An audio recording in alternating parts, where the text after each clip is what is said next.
By the race that's going on behind them, where in fact Enniskillen are only half a canvas up now on Abingdon School, who sit in third.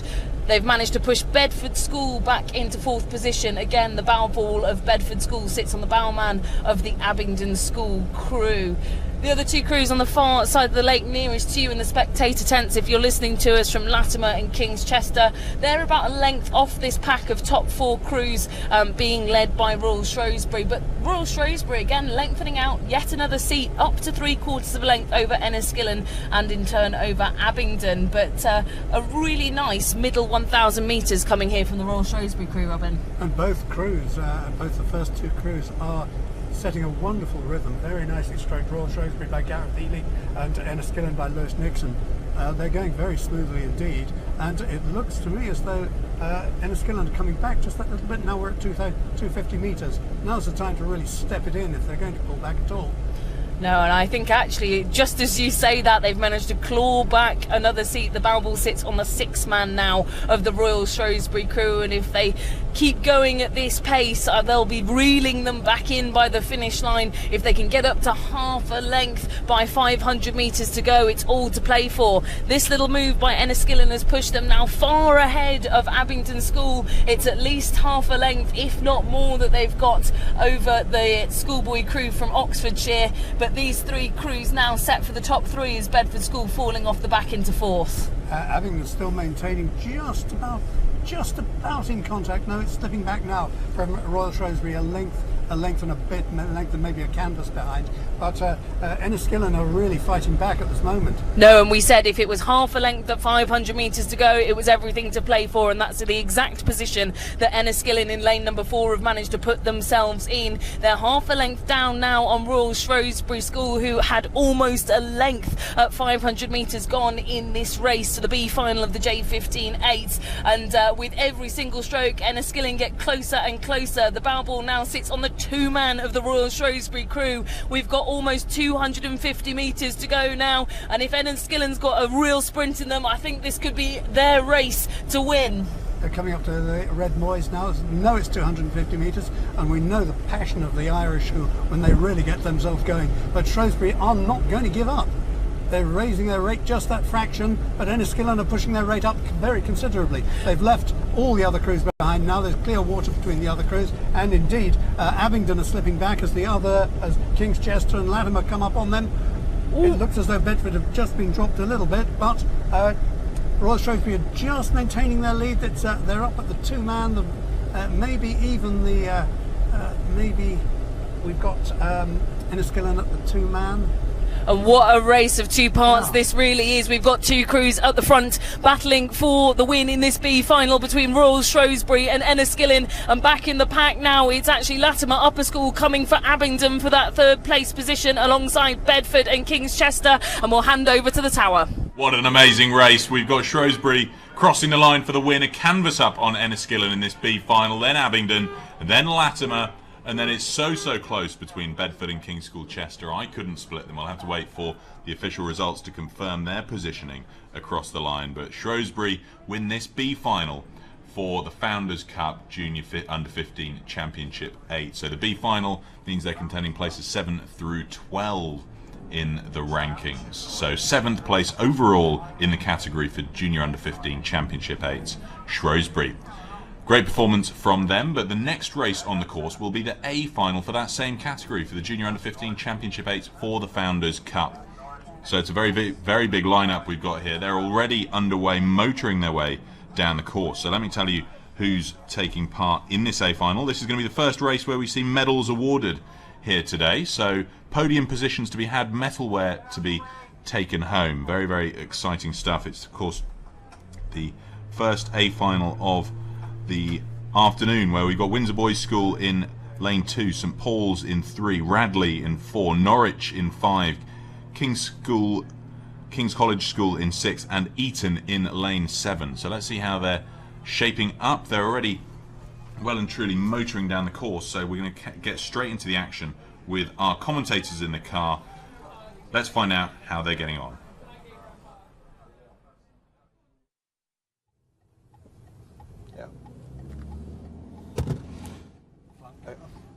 So you join us now in just over halfway, I think we are now, aren't we, Charlie? If you take the roll call. Thank you, Xander. This is the Founders Cup, the A final, J15 Championship 8s. Windsor Boys A in 2, St Paul's in 3, Radley in 4. In 5 we've got Norwich, King's College School A in 6 and Eton in 7. And Norwich have led for most of the way, about half a length in front of King's College School. A little bit behind them, Radley, and over on the far side, St Paul's A, with Windsor and Eton just covering the back there. But Norwich looking strong, rating about 35, with King's College School about half a length down, Zand. Yeah, and remember that these are the boys that are hoping in 4 years' time will be rowing in that championship boat that we just had coming around the semi-final now. It was very even over the first 500 metres, wasn't it? But Norwich have just squeezed out a lead. Radley and St Paul's were battling it for that third place. KCS have had a solid second place all the way through this so far. And what's been really good to see is just not anything too special, but just squeezing it out the length, just carrying them there.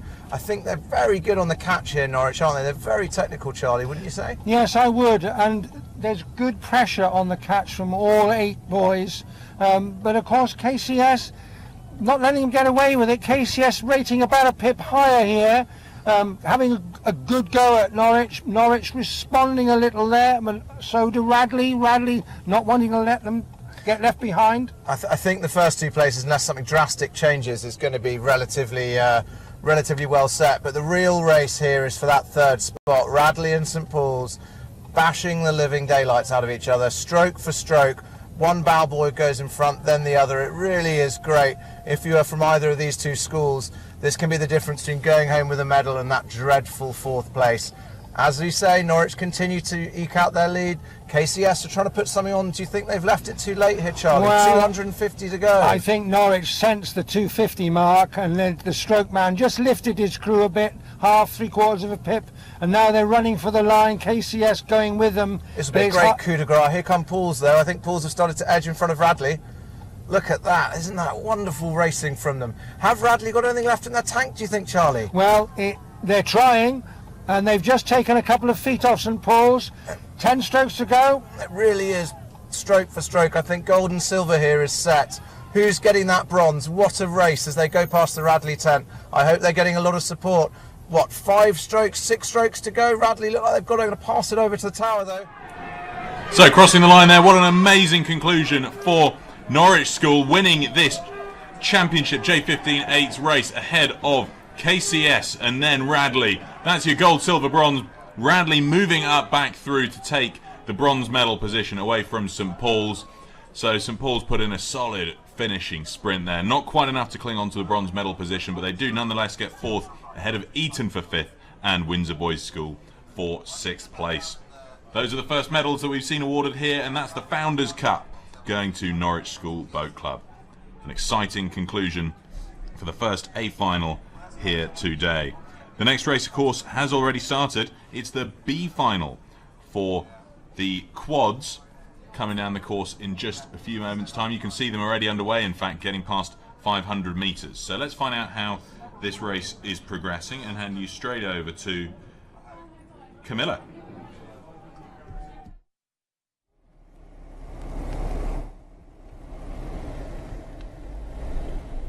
Here we are with the second quad sculls race. We're at 750 metres, and we have the Windsor Boys School on the far side. That is lane 2, St Peter's School lane 3, Neptune lane 4, Wallingford lane 5, lane 6 Lee Rowing Club, and Emmanuel School in lane 7. And at the moment, just past the 750 mark, we've got Neptune just sneaking out in the lead there. I think actually, in fact, it is the crew from yes, Wallingford, right, just yes. about by about 3/4 of a length over Lee and Neptune. You are right, from Ireland, who are neck and neck for that second place position here in this B final.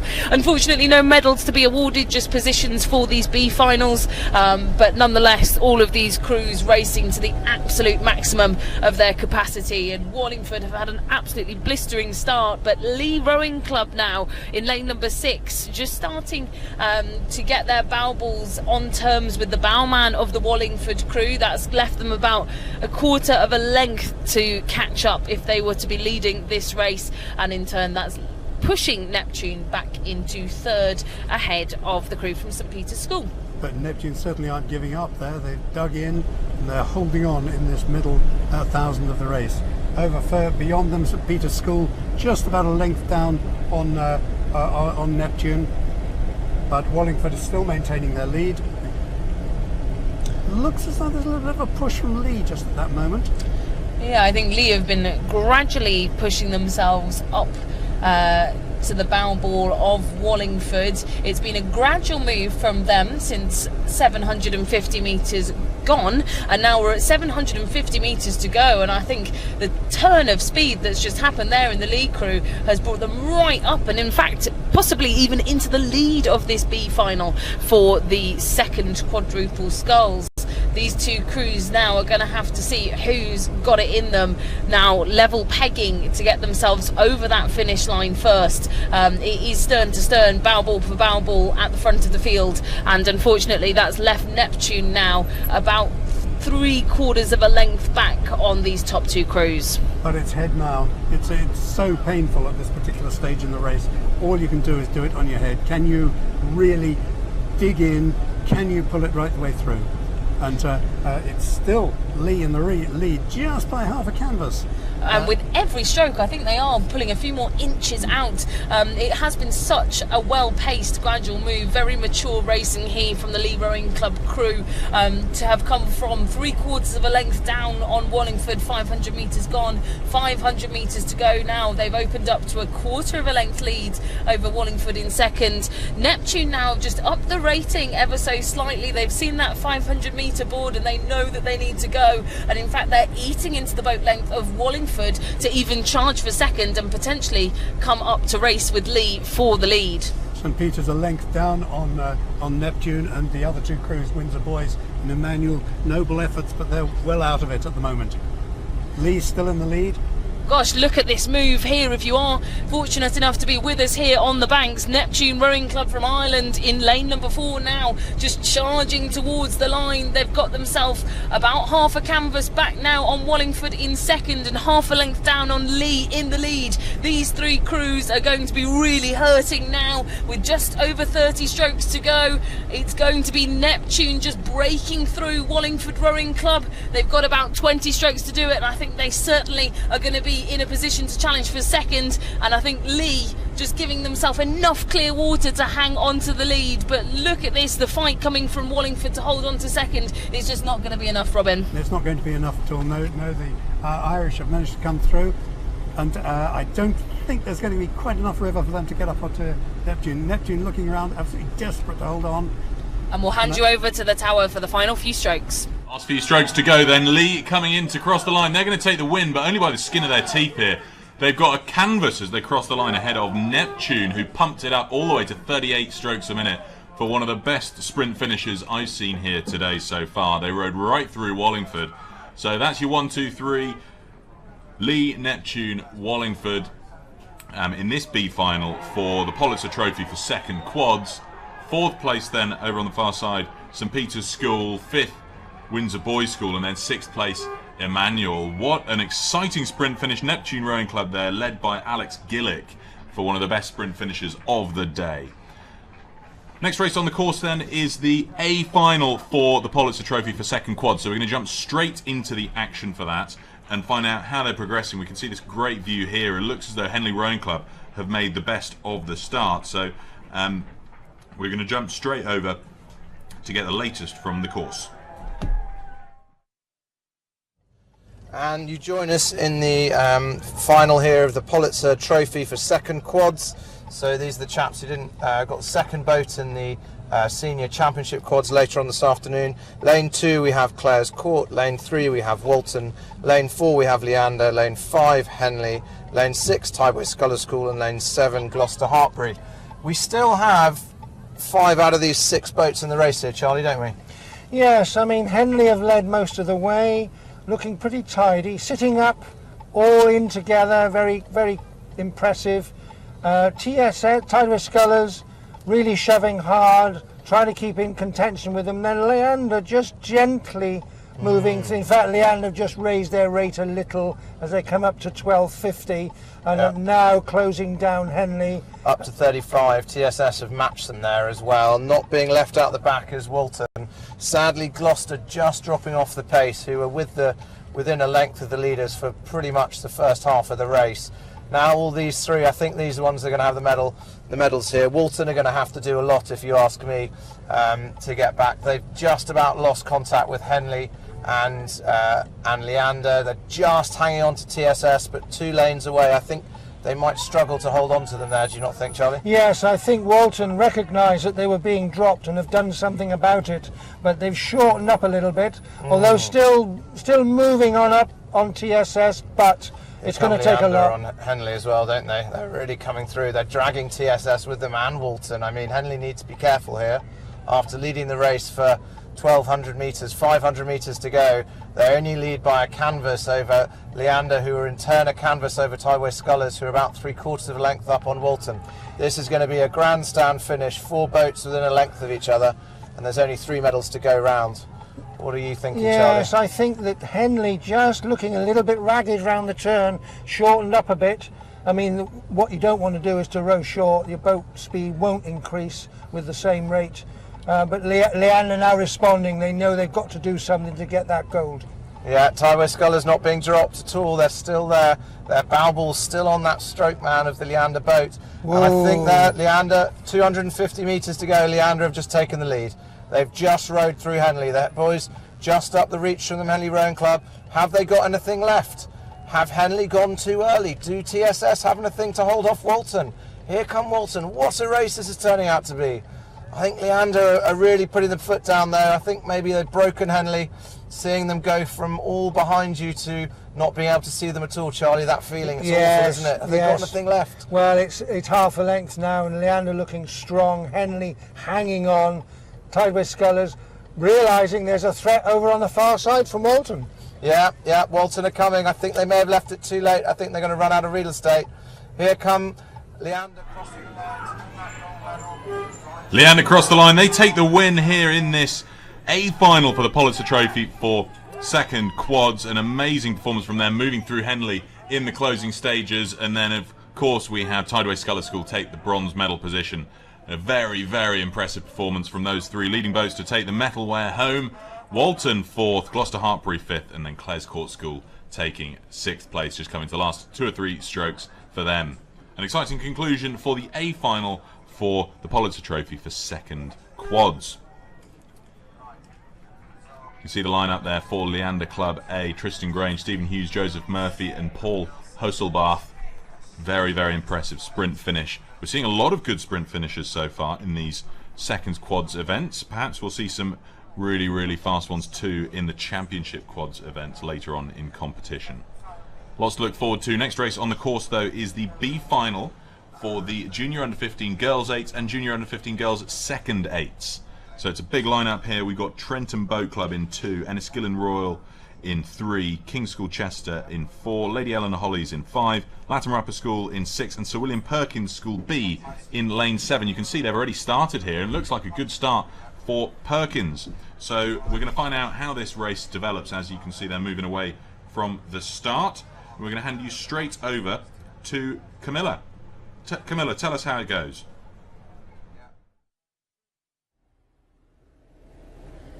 So we're now here with the combined B final for the championship, for the J15 Girls 8 and the J15 Girls second 8, and they're approaching 500 metres in now in this race, and it's all quite tight up at the front of this particular field. But as it stands at the moment, if I was to pick a leader, it would actually be the only second 8 that we have in this field, which is the crew from Sir William Perkins in lane number 7. they've automatically won the title for second 8s within this J15 category by qualifying for the B final, and they lead by about 2 seats over the crew in lane number 4 from ChG1x. Then very, very tight back in the pack for third between Lady Eleanor Hollies in the middle. In lane number 5, Trentham over on the far side, also going for that third slot ahead of Latimer, who are also up there in contention. But what a performance here from this sort of less experienced crew, Robin, from Sir William Perkins. Yes, it's still going very well. They're holding on to their rate, they're holding on to their rhythm, they're holding on to their length as we come up to 750 metres. It looks to me as from here, though, that ChG1x are pulling back steadily, as you might expect a more senior, more experienced aide to do. But 750 metres, yes, ChG1x have gone into the lead now, but the others are still tight. There's still just a boat's length, one crew, it's Enniskillen have been dropped now down to by a length by ChG1x, but apart from that, it's still very close indeed. Yeah, great pack that we've got chasing these 2 leading crews. So William Perkins now just slipping back into second position, and we tend to find that as we get into the middle chunk of the race, that the less experienced crews who go out extremely quickly do find themselves back in the pack, and it is the crew that emerges as ChG1x that lead this B final for this combined Junior 15 second and first 8 category.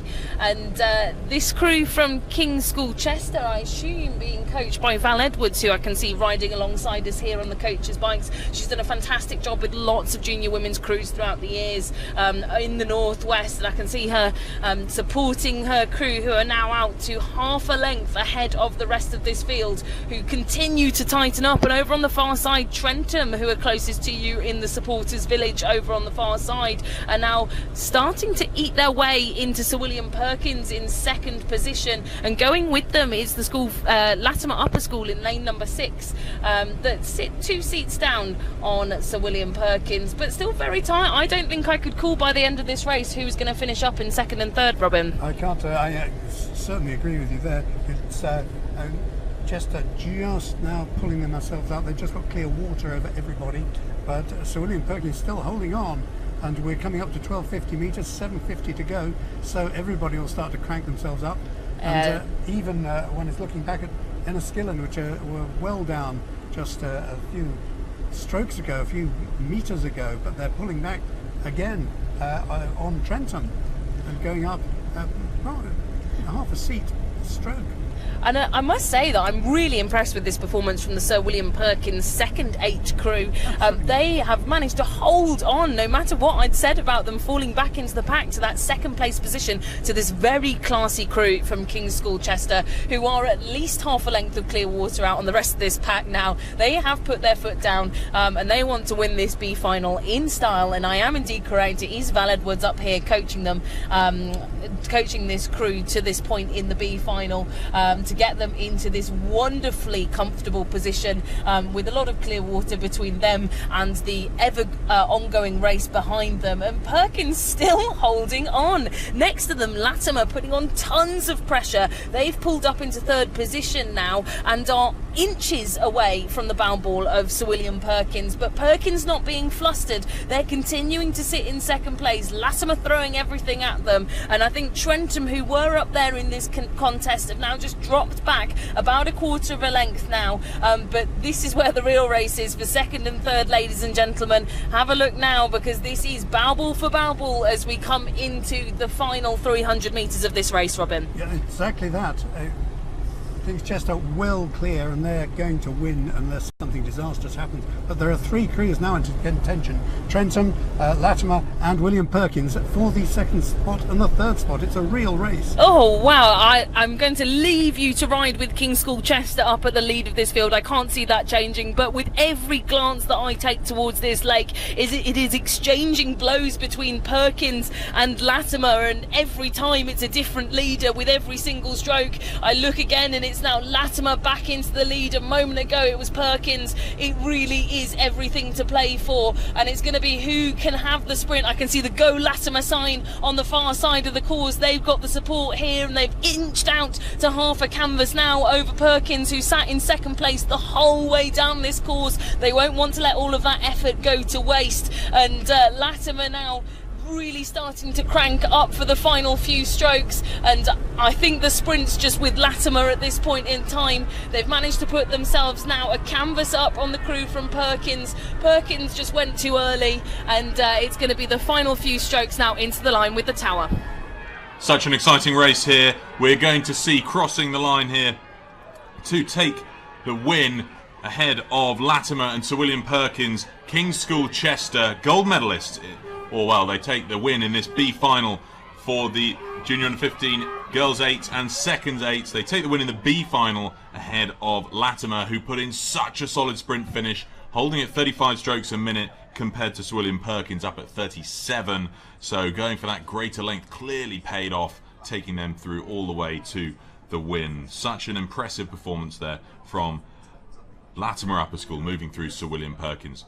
So that was the B final. The A final is already underway, and you can see it getting well underway here, where we've got Headington School A in lane 2. We've got Marlow in 3, Wimbledon High School in 4, Nottingham and Union in 5, Henley in 6, and Surbiton High School in lane 7. It's an amazing start for, that's in lane 4, where we've got Nottingham and Union really starting to punch up to a solid lead here, half a length already ahead of the rest of the field. So let's find out from our commentators on the course how this race is going to progress.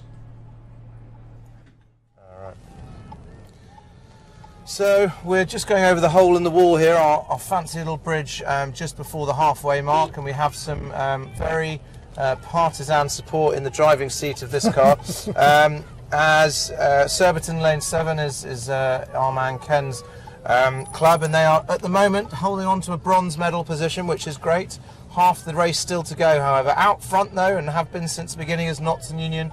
They just put in a lovely little push after about 750 metres and took about half a length out the rest of the field. So I'm betting with 1,000 metres gone that they're probably the ones to look after. Wimbledon High School currently sitting bow ball to bow ball with Surbiton in second and third place. Then Marlow over near the tents in fourth place. Not forgetting in the middle, we've got Henley, still can't be forgotten, and just out on the side we have Headington. So a really close race with the leader here, Charlie, out in front, but the other 5 boats in the race all within a length of each other. Yes, I mean, Notts and Union certainly shuttling hard here. 37 strokes a minute, 38. They clearly don't want to let the other crews anywhere near them. They led from the start. There was only a quarter of a length in it for about 500, but they've certainly pushed on with a few well-placed pushes and now lead by well over a length. Surbiton and Wimbledon neck and neck for that second place, but Henley are creeping up now. And that's where the fun is, isn't it? 750 metres to go. If we just pull back a little bit, we can see where all the racing's going to take place. I think Notts and Union are out the front. They're gone, they're done, barring a octopus or a shipwreck. They have that gold medal in their hands. But here we go, Wimbledon High School hold on to that second place at the moment. Surbiton with a bow ball just in front of the girls from Henley. So here come Henley, they're looking very long. Surbiton need to make sure that they keep long and don't rush. Over on the far side as well, Marlow are ticking along. So we have 4 boats here looking for 2 medals, and Headington are not out of it, and you can't discount that school's rowing calibre and how they go about their business, which has been generally in a gold medal position for most of the time. But still, we're looking at coming up to the almost 500 metre mark just now. Notts and Union lead Wimbledon High School, who in turn have a very small quarter length canvas lead over Henley, who in turn are bow ball to bow ball with Marlow and Surbiton School. So this is a real race. Who's got the grit in the last 500 metres for you, Charlie? Yes, I mean, Marlow certainly are charging up now, as does Henley. Surbiton have noticed, and then they're responding, half a length behind Henley, but moving up on Henley. Wimbledon being closed down by Marlow on the far side, but Notts and Union still a length and a half in front of the rest of the field. And it's been a real demonstration of their superiority in this event, I think. You can tell there's clear water with a long way to go. They're not even put their foot down, I think, yet. As I say that, the Cox has obviously given a command with 250 metres to go. Yes. Commentators curse all over it. Wimbledon High School, 2 feet now up on Marlow. Marlow are coming, so are Henley. I'm sorry, Ken, I think Surbiton have put too much out there too soon, but these 3 boats have got to get 2 medals now. Wimbledon High School, 2 feet in front of Marlow. A canvas in front of Henley. Are the girls from Henley going to lose out? We're into the last few strokes here, coming down with less than 200 metres to go.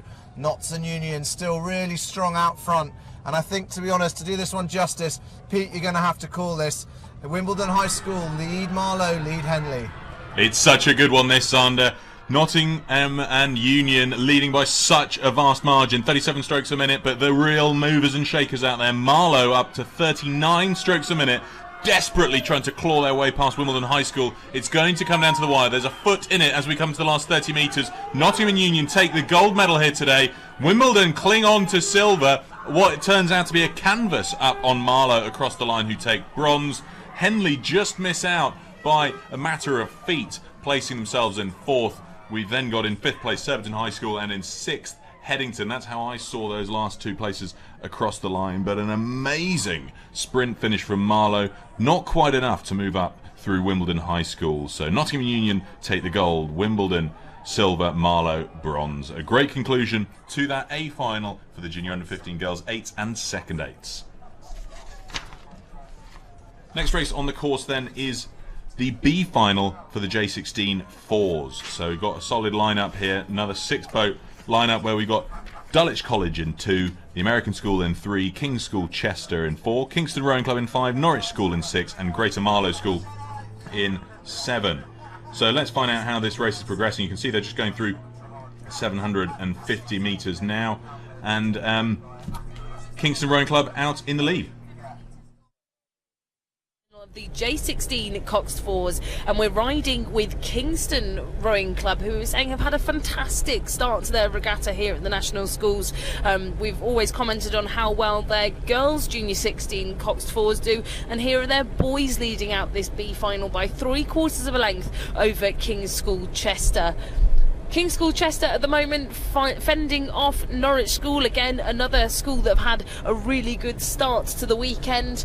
We saw one of their crews earlier take gold in the 8s, and they're now back here in the Coxed 4s, about a length down on second, sitting in 3rd ahead of Great Marlow School in lane number 7 over American School in 3, and Dulwich just off the pace over in lane number 2. But Kingston just vying to break clear water through the halfway mark, Robin.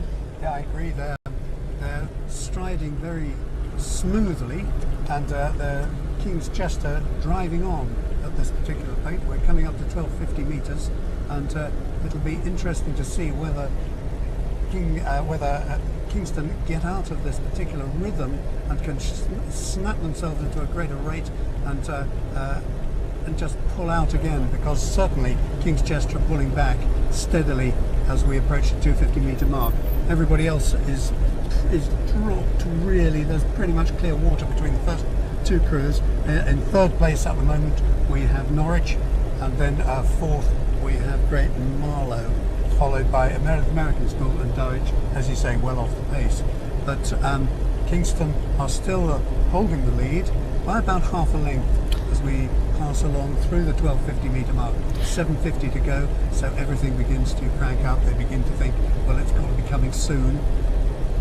And you're absolutely right, Robin. The crew from King's School Chester have been slowly chiselling away at Kingston Rowing Club's length lead, and they now sit about a 1/3 of a length, if that, off the leading position in this B final. And Kingston are going to have to watch out. Both of these crews have had reasonably similar rates of striking the whole way down this course. Good length from both of these Coxed 4s, and that's very important when you're in the heavier, smaller boats. And these crews having to carry these coxes through the water. They need lots of leverage, and as they go through 500 metres to go, that's going to be really important for them to remember as they go up through the ratings, not to lose that length. But Kingston are going to be very aware of the fact that King's School Chester have managed to row through that lovely lead that they'd built up and are now coming onto terms, and it's going to be an interesting fight to the finish to see whether there are any more gears to go left for King's Chester, who have just taken a half a canvas lead. They put their rate up about 20 strokes ago, and they really have taken a canvas lead. That was a tremendous burst from them.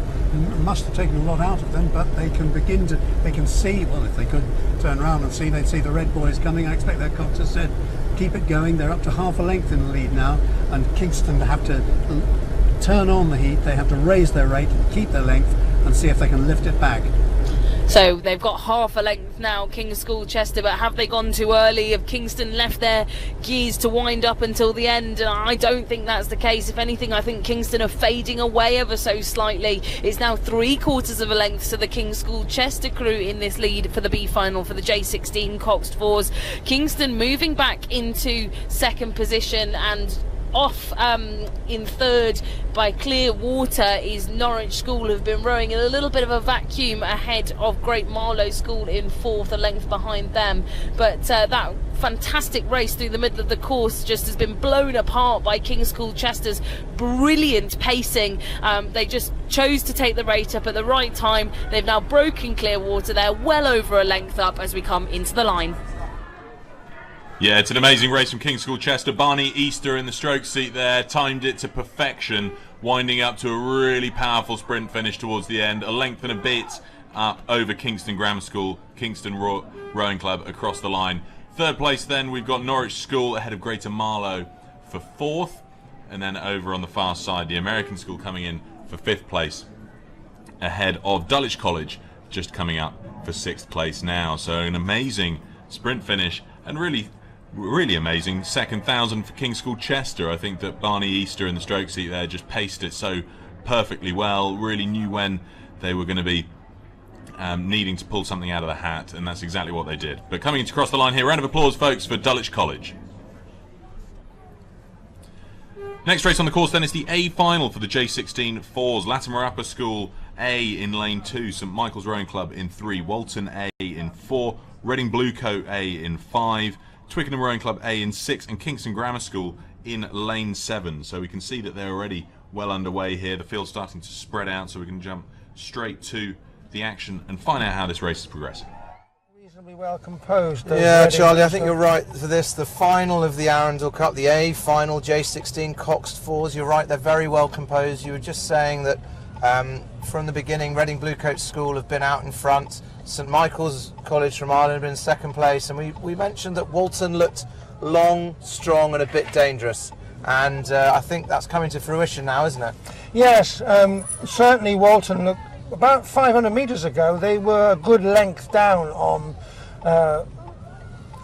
the leaders, Reading Bluecoats, Bluecoats, and now they've just gently moved through. There's about a third of a length in it, but St Michael's are not giving up. St Michael's still cracking away there. Yeah, they look a little bit smaller, so maybe that might be one of the reasons that the St Michael's boys had a quick start with 500 metres to go now.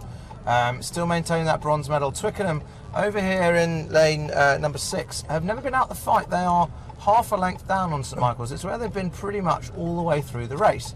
I'm not sure whether St Michael's Cox knows they're there. The bow ball is just level with, I think it's her head, as Walton are really challenging now. Reading Bluecoats, have they gone out too hard? Now, what is the Cox going to do about it?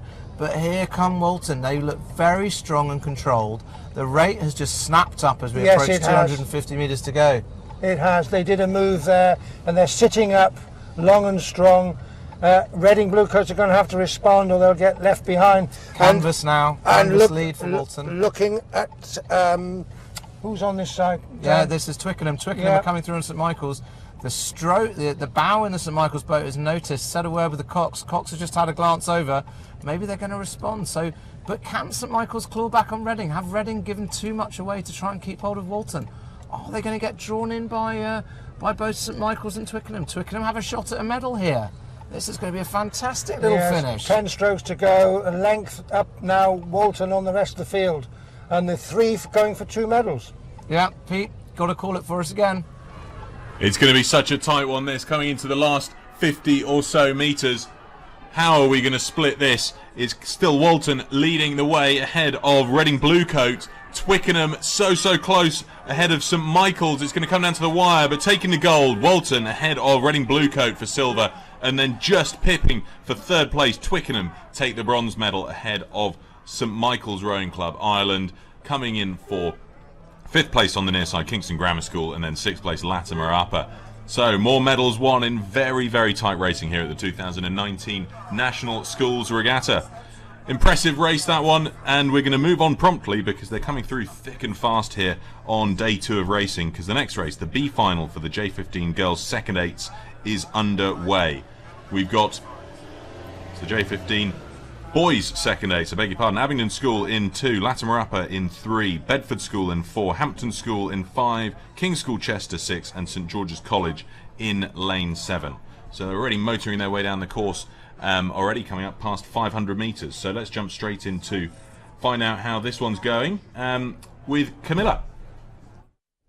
So we're here now with the B final of the J15 Second 8, and it's Hampton leading out the field from lane number 5 and Abingdon in lane number 2 challenging them at this point in time. The rest of the pack reasonably close together between Bedford, who are sandwiched in between Hampton and Abingdon, fighting it out for the lead, and then a little bit further back we've got St George's College in 7 and Latimer in 3 that are supporting the back of this pack alongside King's School Chester in the final position. But Hampton, the early leaders through 7:50 gone, have just had to give that lead away now to Abingdon, who are a canvas up. And we've seen a lot of lead changes in the latter stage, especially through that middle 1,000, Robin. It just goes to show you how important that middle race pace is. It certainly is, and looking at it at the moment, Abingdon have gone into nearly half a length lead, 1/3 of a length lead over Hampton, and they are looking as though they're striding very well indeed at that particular point. I have to say Hampton look a little laboured, but they're still maintaining their rate, they're maintaining their rhythm, and they're maintaining their position. Apropos Abingdon in the lead. 3rd placed at the moment, we've got Bedford School just holding in there nicely, about half a length down on Hampton.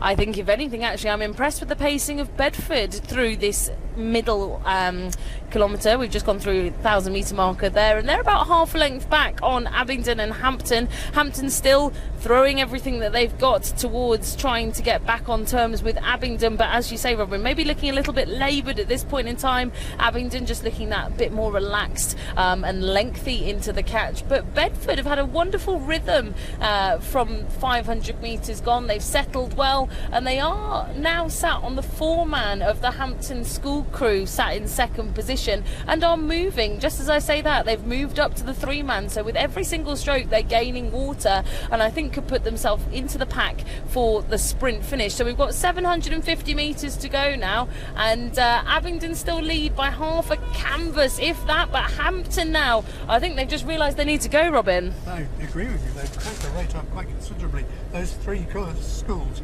Bedford 3, Hampton 2, and Abingdon just Hampton's gone back into the lead now. They've dropped the other 3 crews quite considerably, so one thinks that these 3 crews are going to be in there at the finish, but who is going to win, I'm not quite sure. Well, these B finals have been such a treat for us to commentate on. They've been wonderful racing, and this one no exception. Hampton and Abingdon with every single stroke. I'm trying to see whose bow ball goes through that buoy line first, and it's Abingdon again now. That small push from Hampton, just coming back again now. Hampton through the next set of buoys, so 500 metres to go, and with every single row of buoys that we go through, the bow ball changes between Hampton and Abingdon, and Bedford School now coming to join the party in lane number 4. They're now sat on the bow seat of Hampton and Abingdon and charging. They've been moving with this middle race pace and want to get themselves into contention for the line, but Hampton and Abingdon still clinging on, and if anything, I think Hampton now winding out to about a canvas lead again. I don't entirely agree with you. It's really good, but Bedford's still holding in there, and they cranked it up just a little bit a few strokes ago, and they're pulling back. From my angle, they're very nearly alongside Abingdon on the far side, but it's difficult to see, and as you say, each stroke it's beginning to change. I think Bedford have just creeped through Abingdon with 250 metres to go. What have Abingdon got to respond? They're now sat in third, having been leading through 1,000 metres. And Hampton, where has this speed come from? We thought at one point they had given it all in that first 1,000 metres, and now they're sitting 2 seats up yet again on this pack in the B final. This has been an outstanding race from Hampton School. And Bedford, as I said, I was very impressed with their middle 1,000 metres, and here they are sitting in second. What have they got in this final 10 strokes to challenge Hampton for the win? Have Hampton got the final 10 strokes? It's very, very close, but Bedford still second by a fraction. Looks as though Hampton are going to sneak in by about a canvas, maybe 2 streets. Last couple of strokes, Hampton take the win in this B final for the J15 second A to canvas up on Bedford, who have half a length in the end up on Abingdon. What a fantastic sprint finish from both Hampton and Bedford. Hampton just had a couple more pips in their rating, up to 38 strokes a minute. That saw them take the win here. Then in 4th place we have Latimer Upper School ahead of 5th place King's School Chester, and then coming in for 6th place on the Tower side of the course, St George's College. Great racing here on day 2 of the 2019 National Schools Regatta. So the start list there for the J15 Second 8 A final, which is well and truly underway. We've got Radley College A in lane 2, Eton College B in lane 3, St Paul's School Boat Club B in lane 4, Norwich School in 5, Windsor Boys School A in 6, and King's College School A in lane 7. It's been a fantastically fast start for St Paul's here, and I wonder how that came about so quickly. So let's go and find out from our commentators following this race what happened to St Paul's at the start.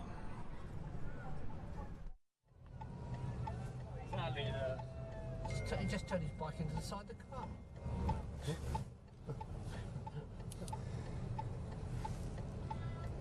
Wow, look at that. Well, St Paul's are miles in front, to answer your question, Peter. They are 2 lengths out the front of this pack now, and it's been them since the word go. But over in lane 1, everyone else is pretty much, lane 2, sorry, everyone else is pretty much handkerchief between them. Radley are just in front of Eton, who just caught a little crab there in lane 3, and then we have St Paul's in lane 4, who are out the front of this, and Norwich currently in the silver medal position in lane 5, and we have King's College School in lane 7, and well out the back, I'm afraid, is Windsor Boys A. Something seemed to have happened to them. We haven't seen them since the start, really. But Charlie, what can you say about these St Paul's boys? Well, long strokes, digging in really accurately on the catch, and looking superb, rating 36, 36 and a half, and just not giving anything away, wanting to lead the others, show them what they can do. But Norwich, we were saying a moment ago, Norwich looking a little bit scrappy, but they're in the silver medal position and certainly not letting it go. Yeah, and Radley have just, I think that little crab or something in the Eton boat has just upset them a little bit, and they've just dropped off the pace. And King's College School as well, I think that the heat's been a bit too much for them. They're just dropping off the back with Eton, so maybe it's going to be a St Paul's out in front. What can Radley and Norwich do, and then Eton and KCS for the minor positionings, with sadly Windsor a little bit off the back end of this one. Yes, but Norwich just moving a little now as they get to the 12.50. Yeah, they're having a little bit of a push. Half a length lead now up on Radley. Gaining a touch on St Paul's. I'd say that's probably only a length and 3/4 now. So they are making some inroads in there. Have St Paul's put too much out too soon? But to be honest, you know, these boys, young boys in their racing careers, have they got the stones to draw St Paul's back in when they're so far out in front? I don't know. Well, the Cox at St Paul's is just letting his life jacket belt dribble in the water there, so maybe that's a little bit of a bit of drag on it. Yeah, a bit of drag on there. But Eton aren't done with Radley, you know. Radley haven't put them to bed yet, quite, have they? You have to take your hats off. I mean, these are J15s, and the second 8s, aren't they? Yeah, very competent. rowing shows good spirit and keeping going, keeping it. We'll look at Radley now, just moving. Yeah. That they must have Cox put a has push said in something, there. that's Yeah, right. I think he has. Yeah, but here we go, Norwich. Norwich have got just opening up that length lead. Radley have gone from half a length lead over Eton there, and they've, what did you say now, Charlie? It's what, three-quarters of a length? Three-quarters of a length, and in fact, Radley's boat speed is quicker than Norwich. They're going to have to keep their eyes open, Norwich. Yeah. And the gaps come down again. St Paul's lead by probably a length and a half now yes, over Norwich. I think so.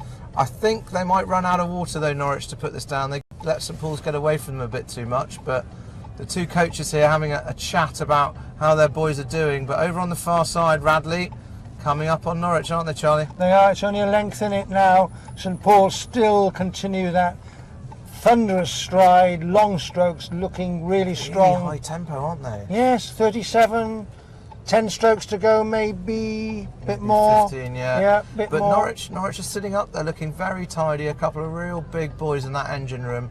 The 3, 4, 5, 6 seats seem to be putting down the power today. They have, and they've just wound another pip, I think. Yeah, Cox is having a look across yeah. at Radley. Needs to make sure. I mean, I think we're pretty certain on who the finishers are going to be now, barring a catastrophe. But where the medals are going. But I tell you, this is a great little race between these three. It is, and look at King's College School. Left it too late, but I mean, they're they're coming back. They're going to overlap. I think Eton they're going to now. take Eton. They're coming back on Radley. Whoa! Pete, what are you going to make of this lot? Well, nobody's going to touch St Paul's. What an amazing race for them. They crossed the line 2.5 lengths up on Norwich School. Norwich have a length up on Radley across the line. That's the 1, 2, 3. The gold, silver, bronze here in the A final of the J15 second 8s. Too close for me to call then between Eton and over on the Tower side of the course, where we've got King's College School for 4th and 5th, and then coming in for 6th place, Windsor Boys School A. So fantastic A final for the second 8s for junior 15s, won by St Paul's School B boat. Fantastic result. They take the gold medal ahead of Norwich School and Radley. So that's the conclusion of that A final. The next race on the course is the B final for the non-championship girls for the Jim Mason Plate. 6-boat lineup: Pangbourne College A in lane 2, MSG Rowing Club A in 3, St Paul's Girls School Boat Club in 4, George Heriot School in 5, Stratford upon Avon Boat Club in 6, and Sir William Borlase Grammar School Boat Club in lane 7. So we've got them just having moved off the start. They're 250 metres in, the field looking relatively tightly packed still. So we're going to catch up with our commentators in the car to find out how this is developing. So car 1 is following this race, and let's jump straight to it.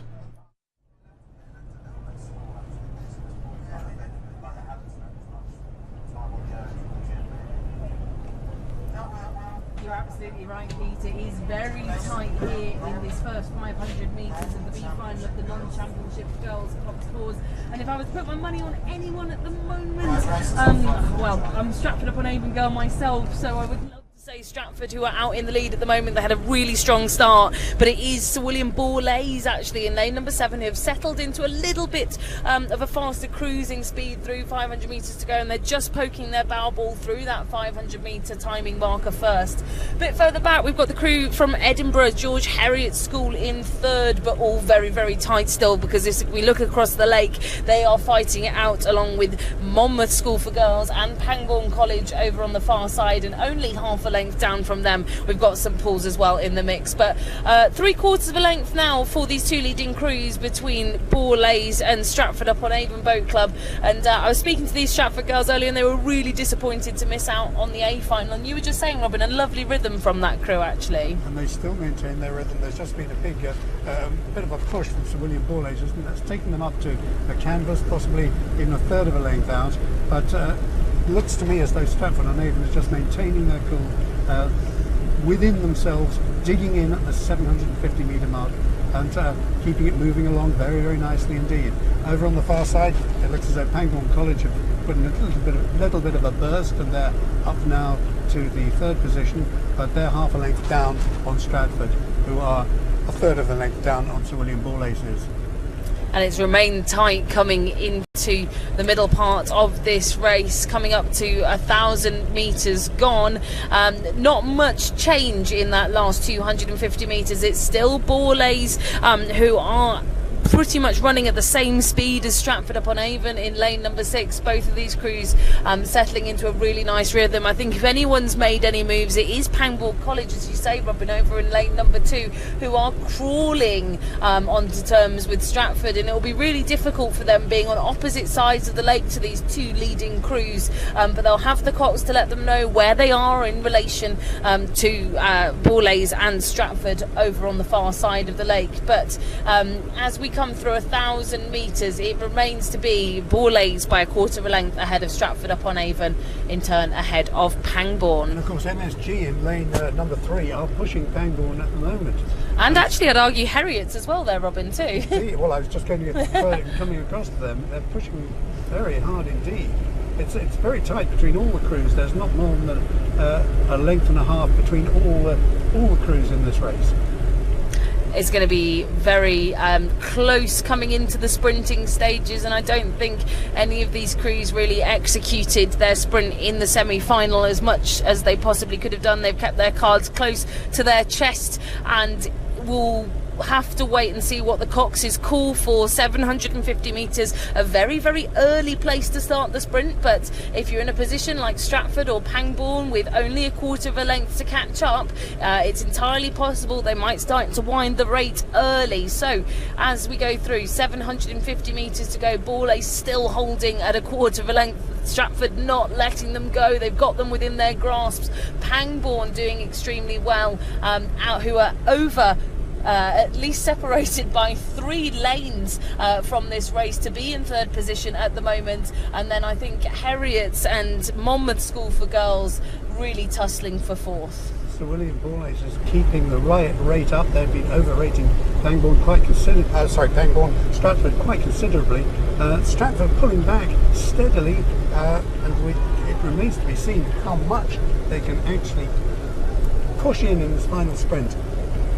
And here comes that early sprint that I spoke about earlier in this race, and Stratford now in the position they were in had no choice but to start to sprint now, and they've managed to push themselves further out from Pangbourne in doing so, and they're closing the gap between themselves and Borlase with 500 metres to go. Has that really high rating that Borlase has been tapping along for the whole 1,500 metres to this point cost them, because Stratford have got more gears to go up, Robin? They may have more gears to go up. In fact, I'm sure they have, because you'll have inside knowledge. But look at Pangbourne. They're pulling back as well, right over on the far side. Yes, Pangbourne have been they've had a very commendable performance here. As I say, it's really tough when you're not alongside these two racing crews that have been neck and neck the whole way. Really tricky when you're separated by a few lanes and not up there in the mix. But Borlase have held back on. They've now started to up the rating. They saw the threat coming from Stratford-upon-Avon, and Stratford-upon-Avon now will have to watch out for Pangbourne, who have closed now to a quarter of a length behind. And there's still a great race going on behind, because MSG and St Paul's and George Heriots are still really in contention with each other. And in fact, one's looking now and seeing that St Paul's are pulling back as well. It's but the front two crews, we've got Stratford pushing hard against Sir William Borlase. They're really gritting their teeth, really hanging on. Very exciting now that they're into the last 250 metres. Well, hugely exciting race coming in here to the line. Peter, you called it early. Who's going to get this one to the line? Here comes Stratford. Stratford are absolutely moving now. I think they've decided they didn't quite like hanging on to the coattails of Borlases through that middle 1,000, and they've had a bit of a gear shift there. Pumped it up another 2 pips. They're up to 38. They're well into their finishing sprint, just 100 metres to go, but they've done just enough to poke their nose out ahead of Borlases, and it seems as though the pressure's shifted in Borlases, because they're dropping back now as Pangbourne is starting to push up. It's the B final here, passing the finishing line shortly for the non-championship girls 4s. An amazing sprint finish here from crossing the line there for George Heriots ahead of and Sir William Borlases and Stratford-upon-Avon. Great sprint finish there. Stratford-upon-Avon just moving up through Borlases, and then Pangbourne College for 3rd. We'll then see the conclusion. St Paul Girls' School took 4th and George Heriot 5th. Great conclusion to that B final, but the next race has already started as well. It's the A final for the non-championship girls fours for the Jim Mason plate. We've got another 6-boat lineup here. Durham School A in lane 2, Sir William Perkins School A in 3, Godolphin School A in 4, Kingston Rowing Club in 5, Walton Rowing Club A in 6, and Emmanuel School in lane 7. So they're already moving up through 500 metres. They're past that now, coming up towards 750. Tough to tell who's that out in front, but it's certainly a very, very good start here for Kingston Rowing Club, motoring out into the lead. They're 2 lengths up already ahead of Walton, who are trying to cling on to second. This is the medal race, so let's find out whether they can hold on to that lead. It is a big margin. Walton are going to be hard pushed by Emmanuel School to cling on to that silver medal, as are Sir William Perkins on the far side. So let's jump straight into the action with our commentators on the course. So we're over halfway, 750 metres to go, and we've got a bit of in-car interest in this one. Walton now in the silver medal position with 750 metres to go. Ken's club, where he learnt his trade, our resolute driver trying to avoid all these cyclists. And Charlie, what can you say about Kingston out in the front since the beginning? They look long, they look strong, they're just bossing this race, aren't they? Impressive is the word, very long, all in together, right behind the rigger and moving together and, you know, keeping it bubbling along, 36 strokes a minute. Yeah, they're really impressive. You know, we were both saying that their bladesmanship is, or bladeswomanship, I suppose we should say, is really, really technical, and they've got great stroke. Walton, we also thought, looked very strong since the off. Emmanuel and Sir William Perkins are in that 3rd medal spot, not being separated by a huge amount. Emmanuel in the last couple of seconds actually just dropped off a little bit. Godolphin, who've got one of the centre lanes actually, we thought we'd be expected to be in with a shout, but they just seem a bit snatchy. I don't know whether they're just a little bit phased by the occasion with coming 500 metres to go, but you can see they've got the boat speed. It just isn't as neat as it maybe should be. They're going in early, if one can say it like that. They need a bit more length, and then they could really get a good boat speed. Yeah, and that's what Kingston are doing now. They've just upped it a little bit as we come towards the water barrels on the far left-hand side. Remember, keep our use of plastic to a minimum. Fill up your water bottles from the big containers everywhere. Kingston 2.5 lengths lead now. Impressive, as you said, Charlie. Walton, they've really stamped their authority on the 2nd place, but over there on the far right-hand side of the course, Sir William Perkins they've not really lost Emmanuel. They're just coming back a bit on Walton, aren't they? Are they going to drag Emmanuel with them? Can Emmanuel hold on to Walton as we come in with 250 metres to go? Yes, I think certainly Walton are aware that there's dangers on both sides. And in fact, looking on the far side, that Sir William Perkins has just done a move as they get through the last 250. They clearly want to steal that silver if they can. And but the Emmanuel's still there, though, aren't they? Flat bronze medal. Emmanuel's still there. The Walton stroke, you could see her just look across and lift her girls again. It feels like they're just hanging on, though, Walton, aren't they? Are they going to be able to do it with kind of 15 strokes to go? I mean, my money's on it, but here comes Sir William Perkins School. They're gonna. Emmanuel aren't out of it though. This is a great little race. Well, for Walton looked strong in that lift place. just a few strokes ago. But Sir William Perkins, their boat speed's relatively quicker at the moment. It looks dangerous. They've just dropped Emmanuel in these last few strokes. They're both gaining on Kingston. I think Kingston, you can be forgiven from going out with 2 lengths and just being drawn in with this high pressure. Yeah, but I think Perkins have done enough to claim that bronze medal. Pete, what do you see? Well, Xander, the stars of that show, Kingston Rowing Club, take the gold medal in the A final for the non-championship girls for an amazing race that led right from start to finish. They take the gold ahead of Walton Rowing Club for silver. Bronze goes to Sir William Perkins School A. And then on the tower side of the course, Emmanuel School just miss out, taking 4th place ahead of Godolphin School A for 5th. And then coming in for 6th, Durham School A on the far side. So a great race from Kingston Rowing Club that led from start to finish. A well-deserved gold medal in that A final for the non-championship girls fours. Next race on the course then is the A final for the J16 second 8s. Full complement of boats we've got here. 7-boat lineup. Radley College in 2, Westminster in 3, Abingdon in 4, Eton 5, Hampton 6, Eton A in 7, and Bedford School in lane 8. So it's a big lineup here for the Eton Vikings trophy. We're well underway, 500 metres in already. It looks like Eton B currently leading ahead of Abingdon, passing through 750. So let's find out how this race develops with Eton B out in front. Has gone in this A final of the J16 second eights for the Eton Vikings trophy, and Eton looking at the moment to obtain that Eton Vikings trophy, presumably donated to them by their generous alumni to the National Schools Regatta.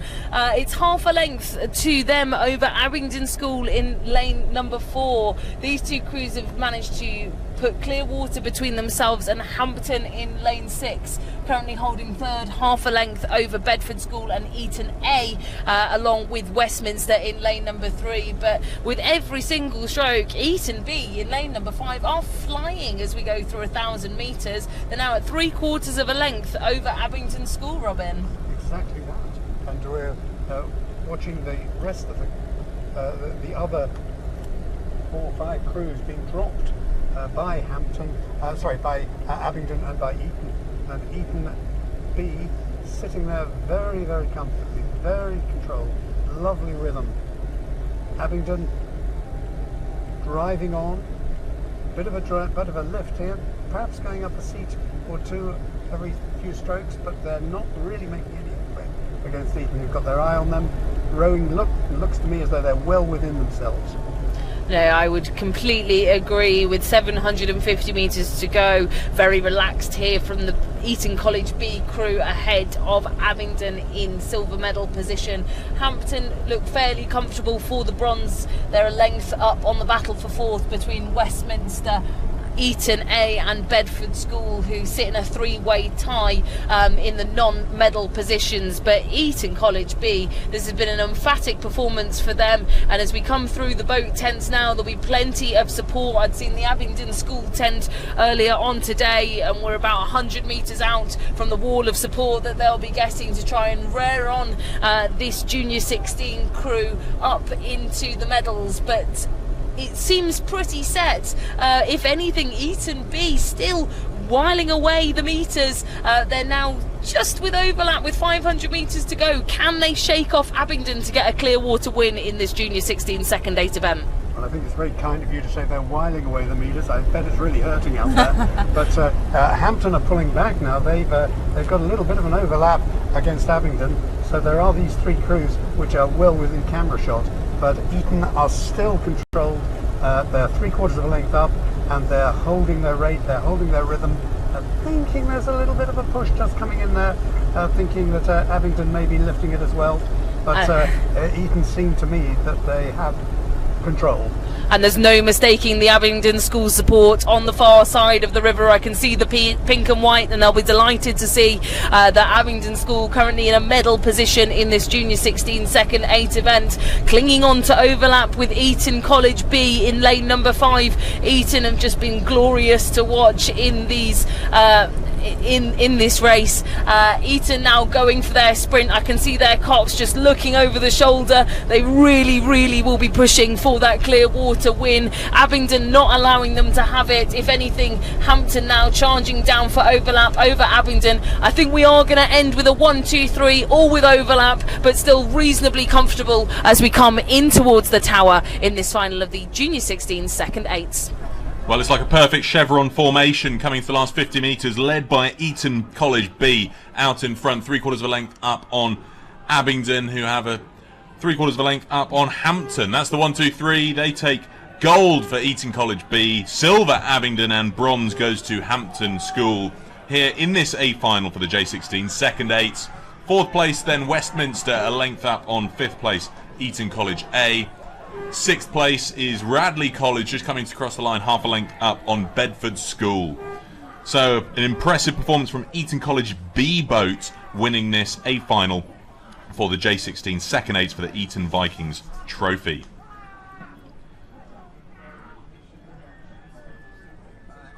Clear delight there as all of those crews cross the line to conclude that A final. Next race on the course though is the B final for the J16 girls 4s for the Anna Fangen Cup.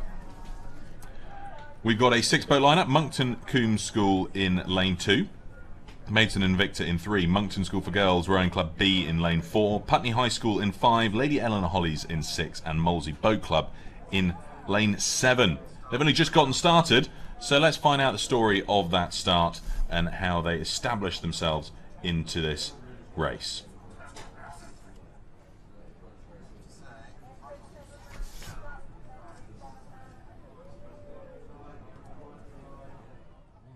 Purple rucksack. She's been coaching for years. So I think Oh, she's she, a bit. Moncton, Maidstone. So, story of the start here at the front, 250 metres to go. All girls went off really well, great starts from everyone. Pretty much couldn't separate them by a handkerchief over the front, but after they hit their stride, you've really seen a little bit of a calibre come out here, haven't you, Charlie? So, in lane 2, Moncton Coombe School, lane 3, Maidstone Invicta, lane 4, Monmouth School for Girls, lane 5, Putney High, lane 6, LEH, and lane 7, Molesey. But it's the girls from Maidstone Invicta, Charlie, who have really taken this one by the scruff of the Yes, neck. I mean, they got to the 250, there wasn't much in it, and they just seemed to accelerate without doing much. They clearly shoved it, and they're now a length ahead of the rest of the field. Yeah, and they've really carried this on, but the rest of it, remember, this is just a B final, so sadly no medals at stake here, just your ranking rating and obviously the big P for pride. Getting a win over your friends and colleagues at other boat clubs. But coming up to the 500 metres gone, probably some of the crews are going to start some pieces now. Coaches looking anxiously at their watches, expecting the coxers to react here. We've got one stern-loaded boat actually, and interestingly it's the girls from Maidstone Invicta. You don't see many of those around very much anymore, but she seems to be doing a great job, and she's able to have a glance over and see that the bow ball from the girls at Monmouth School for Girls is right on her stern, so a comfortable length lead for them, followed by Monmouth School for Girls with probably a canvas over the rowers from Putney High, who in turn have about half a length lead over Molesey in lane 7. Moncton Coombe have been dropped off the back of this one a little bit over on the far side. LEH not out of this yet, though. I'm afraid they've still got overlap on the chasing boats here in 2nd, 3rd and 4th, but they're really close, aren't they? Maidstone just looking a bit tense then. They tried to move on, but they haven't really gained any more, and the boats behind them are just creeping back. Yeah. Monmouth School next to them, and we've Putney got High Putney School High. making a little bit of a move, They are aren't they? moving up on them, and Yeah. and even in fact Molesey here, they're moving too. Yeah, dragging So LEH with them too. it's not a done deal here. Maidstone looking a bit tense still. I mean, they look really smooth the first part of the race, but they're being shutted down a little bit here now by Putney High and Molesey. And it's you know, for these J16 girls, it's that temptation to try and take too much all in one go, one big bite and try and get back, but you're not going to get a boat length back in 5 strokes really. You've got to just eke it out, stick to your race plan, do trust your coaches and see what they've done. So as we go over the hole in the wall here just before the halfway, we've still got Maidstone Invicta just looking a little bit tired maybe, boat's a little bit unbalanced, and do you know what, Putney High School are pouncing. They are a quarter of a length down now on them, dragging with them the ladies from Monmouth School for Girls, and of course over here Molesey just going about their business very quietly. LEH hanging on there. This is one of those things that a coaching tale might tell, you know, when you're out in front you've got to finish someone off. Halfway now, Maidstone Invicta with a real slight lead over Putney High School, back to Monmouth School for Girls, who in turn lead Molesey over LEH, and just a little way off the back of the field now, Well, Moncton look, Coombe. Surbiton, look what they're doing now. Putney. Sorry, Putney. That's right. And again, Maidstone Invicta really trying hard, but just it's a little bit tense. Yeah. And of course, Putney now just can sense they've just carved through them, got their tail up. Stroke girl just pushing her girls on. Just a little bit more run, isn't there? It is a bit more run, and Monmouth School for Girls also coming through in that 3rd spot, but certainly not dropping LEH and Molesey. And LEH, I think, have just overhauled Molesey actually. Molesey girls have just sensed that they're into the last half, they want to maybe bring things up, but actually what they've done is they've shortened a little bit, and the LEH girls have overtaken them. And do you know what? I think LEH are coming for Monmouth School for Girls now as well, who are They are. overlapping now with the girls from Maidstone Invicta. So we could have a whole sail change in the positions here. Putney High School still in front though. Maidstone and Victor, can they hang on? Here come LEH. I think they've got Monmouth School for Girls here. I think 2 strokes and their bow ball of their black Resolute boat's going to be poking out in front of that of the A-Lings over on the far side. But full marks to Maidstone. They've still pushing on. In fact, they're rowing better now. It's as if they had that second wind. I mean, they're not in first position, but they're certainly not giving up. There's a few feet in it. Putney High still hanging in there. Yeah, they really are. And LEH, Monmouth School for Girls, I think they've realised that their third spot in this B final wasn't quite as solid as they thought. So we've got 2 fantastic little races here going on. Sadly, Molesey have just been dropped off the back, but you know what? Over on the far side, Monkton Combe seem to be making a little bit of inroads into them.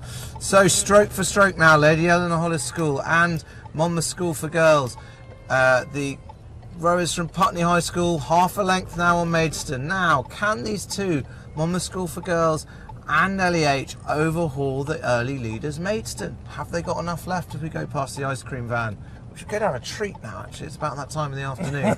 But here come Putney. They're still going half a length now. Yes. Maidstone, I mean, unbelievably, still lots of spirit, won't give up, pushing hard. That stroke girl really shoving her crewmates on. But look at LEH. Yeah, they're coming like a freight train, I have to say. The girls in Monmouth School for Girls just seem a little bit tired. Maybe they've given too much to try and get back on top of the lead. LEH have been long and strong throughout this. We said they weren't going anywhere, and they're not. They're coming, and they really are. They're coming for these girls from Maidstone and Victor. They might have to do it. Have they got enough water left to do it, though? 250 metres to go. Look at Putney Maidstone. High School. Look at Maidstone. That boat speed just improving. Yeah. Coming up on Putney High. But look at LEH too. They're coming as well. And Monmouth School for Girls, they seem to have got themselves back together again. This is really nip and tuck here, blow for blow. So, well, we thought we knew which 3 were going to win this one. I'm not sure we do now. I mean, I can't see Putney High School throwing this away. It was still 20 strokes to go or so. Maidstone are coming though. They're looking much tidier and longer than they were in that middle section. Here come Monmouth School for Girls. Have they got a finish on them? Can LEH hold them off? This is going to be fantastic. Pete, I think you'd better do it justice over from the tower. So coming to the last 50 metres now, it's been a great race. Maidstone and Victor putting in a lot of pressure over on the far side of the course, but Putney High School looking so good, coming in here for the win in this B final, quarter of a length up over Maidstone and Victor, and then it's really, really tight for third and fourth between Monmouth School for Girls and Lady Eleanor Hollies. It was very tight. I think Monmouth School for Girls just did it across the line, but we'll have to wait for the official results to confirm that. Coming in for 5th place then, Molesey Boat Club, a length and a half up on Monkton Combe School. So that's the B final for the J16 Girls 4s for the Anna Fangen Cup. And in a few moments time, we can see it on the screen now, the A final for the J16 Girls 4s has already started. We've got Godolphin School A in lane 2, Tideway Scholar School A in 3, St Edward's School A in lane 4, Enniskillen Royal Girls School Ireland A in lane 5, Kingston Rowing Club in 6, and Lee Rowing Club A in lane 7. So you can see they're already well underway. Lee looking exceptionally good here, going through the 1,000. Let's find out the story of that first 1,000 metres. So, Camilla, tell us the story of that first 1,000 metres.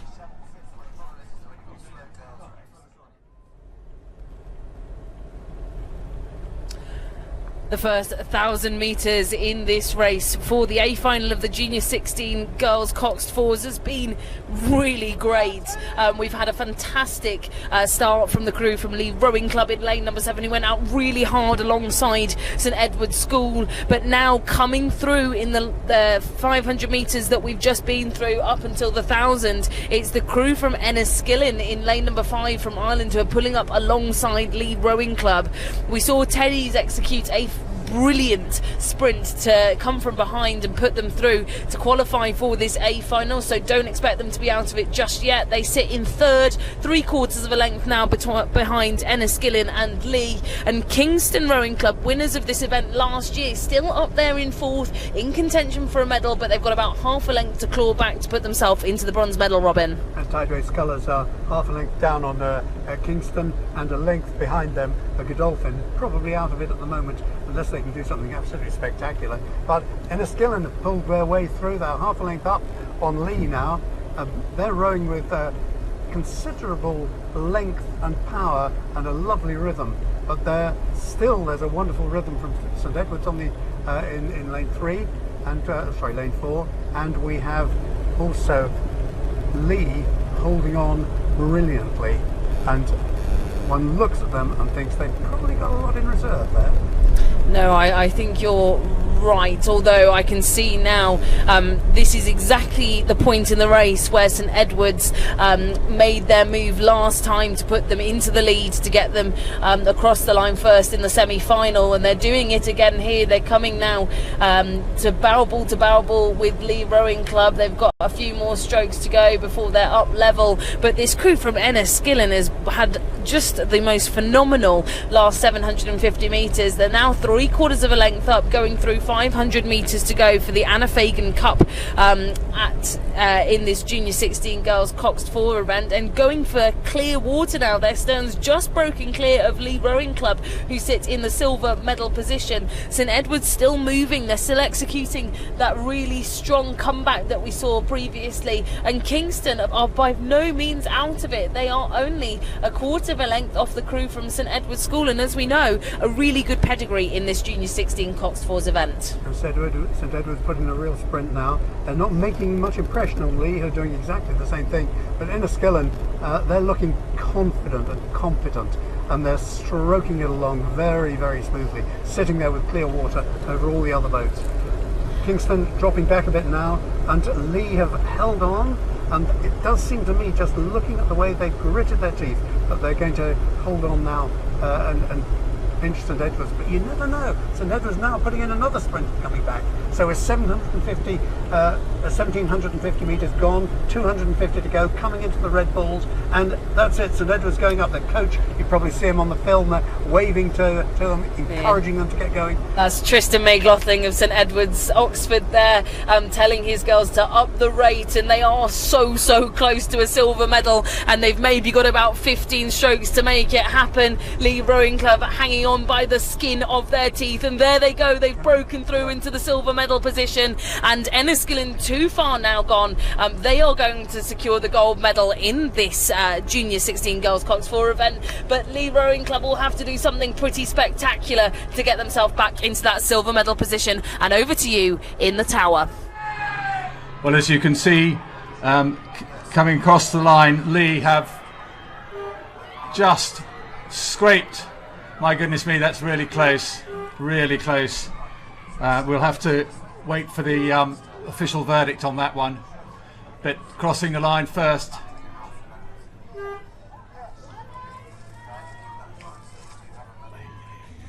Enniskillen stamped their authority and they crossed the line first. St Edward's School was second, and I think Lee were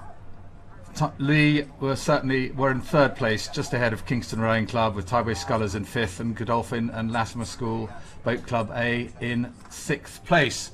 So that was the final of the Anna Fagan trophy for J16 Girls Coxed 4s, and down the course we can see that the J16 Girls 8s are underway, and I will pass you over to the car to describe the start of the next race.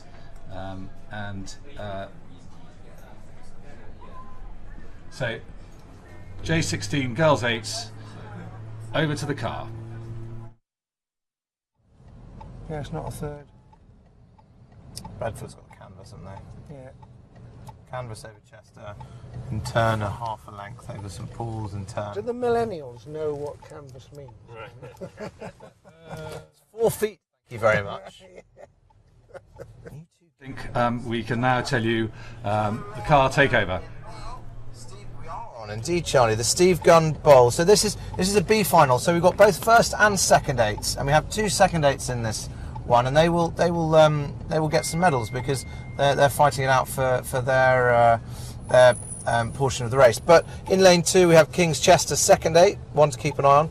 Lane 3 King's Chester, lane 4 Bedford, lane 5 St Paul's, lane 6 Sir William Perkins, and lane 7 Surbiton High School second 8. So hopefully Bedford in lane 2 and Surbiton lane 2 will be looking for a medal in the second 8s, and Bedford are quite a way out in front of the girls from Surbiton, so I think that one's maybe done and dusted. But going back to the front of the field, Bedford in lane 4 have got a canvas lead now and have all the way through pretty much since the first couple of strokes over King's Chester, haven't they, Charlie? And then back in 3rd, 4th and 5th place we've got an interesting race developing. Yes, picking up your point on the second 8, Surbiton have got the edge on King's Chester over in lane 2, but at the front of the field Bedford have continued just to keep that position, but they are under threat from King's Chester in lane 3. And not to forget St Paul's School in 5, they're about 3/4 of a length down on Bedford now. Bedford just being pushed by King's Chester. It's still a canvas, but King's Chester just look, they're in the moving up now, I think. So the first half of the race, Bedford School comes through, Bedford Girls School comes through in first place with King's Chester A, followed by Sir William Perkins, who have put a bit of a move on St Paul's. I don't know quite what happened there. I think I've missed that as we went behind the tower. And over in the lane 2 we have King's Chester second 8, who seem to be winning this second 8 battle.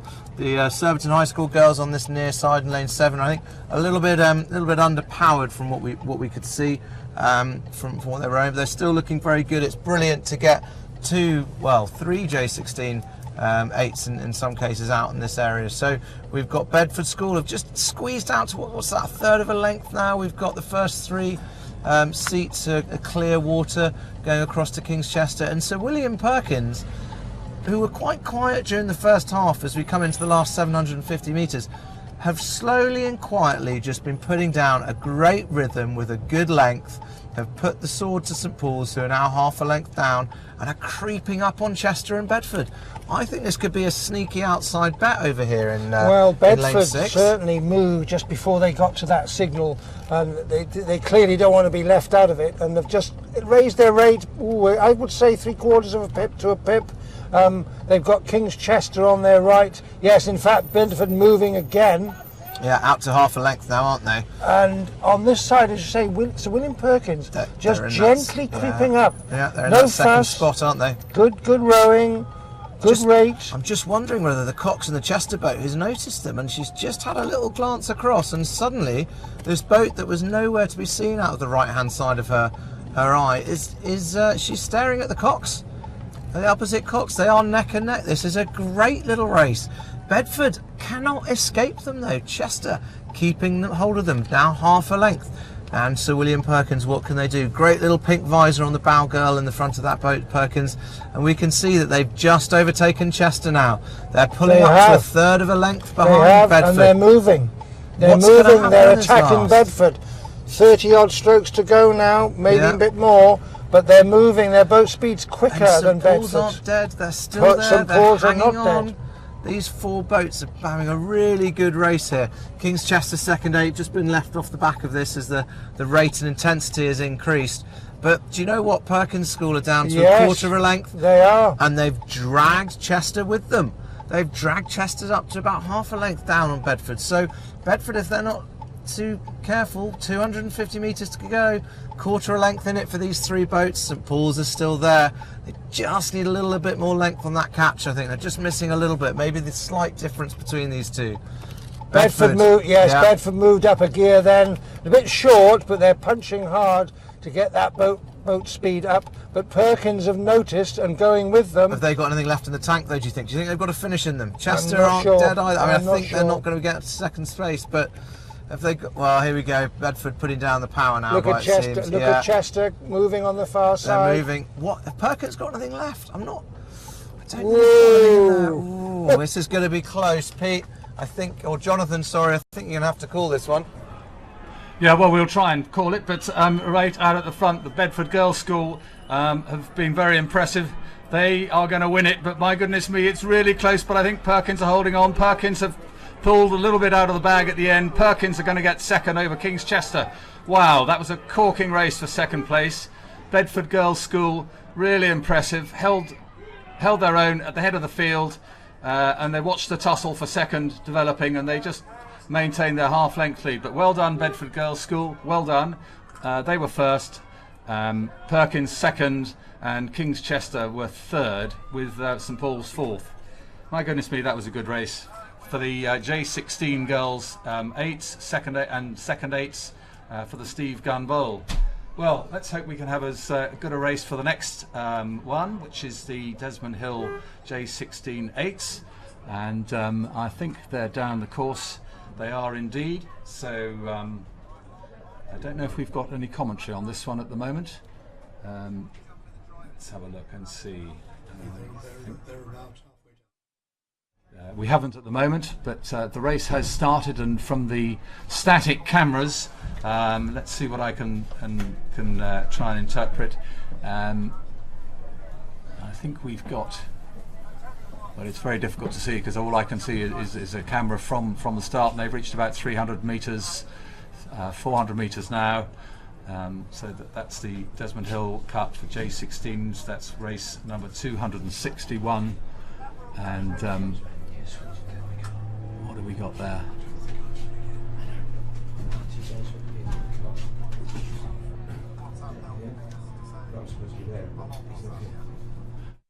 Think out on the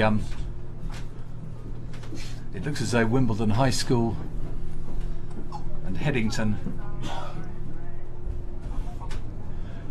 So there we are, the splits at the 500. We can see that Henley are in the lead. Headington are second at 500. In third place, that will be Surbiton High School A crew. Marlow are in fourth place. Fifth place is Wimbledon High School, and sixth place is Great Marlow School. So at 500 metres, we've got Henley in the lead, and we can now give you some commentary from the car, and I'll hope we can get over to them.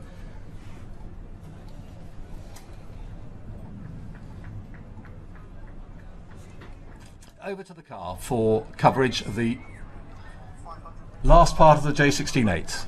1,000 metre mark in this, the A final of the Junior 16 Girls 8s. So just to give you a quick rundown of who's in this race. In lane 2, it's Wimbledon High School. In lane 3, Marlow Rowing Club. Lane 4, Henley Rowing Club. Lane 5, Headington School A. Lane 6, Surbiton High School A. And in lane 7, Great Marlow School. And as we come through the 1,000 metre mark, Henley Rowing Club have established almost a length lead over the rest of the field. Headington trying to maintain contact.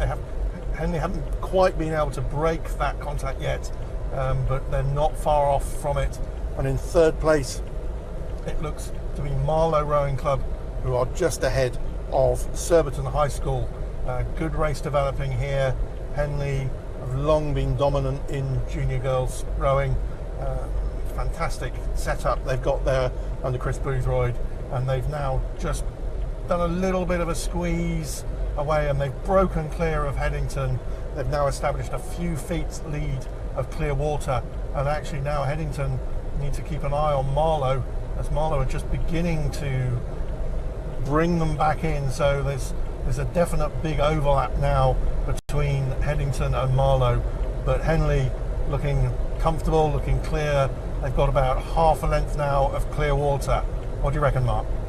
Yeah, they're moving away from the field fairly easily, I think, here. They've been going away stroke by stroke, more or less, since we picked them up, and they've now opened up a length, about half a length of open water, Henley Rowing Club, over Headington, who are also in a fairly comfortable second place. Marlow did make a move on them, and they did get an overlap, but Headington appear to have responded. But it looks like a fairly comfortable ride here for Henley, who are out in front, and I would be very, very surprised at the 1,500 metre mark if we didn't know already who the first two were.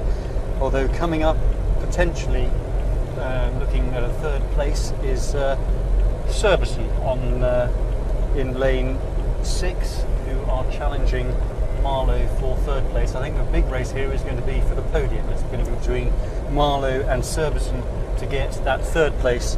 Henley well in front, Headington comfortably in second, and a very interesting race developing for third, with Surbiton moving through Marlow now. They're just about level, but it looks to me like Surbiton are moving through. Yeah, you're right there, Mark. I mean, the first two crews are both well out in front. They both got clear water over the rest of the field, but it is for that third place, the bronze medal, that is the race is really getting interesting.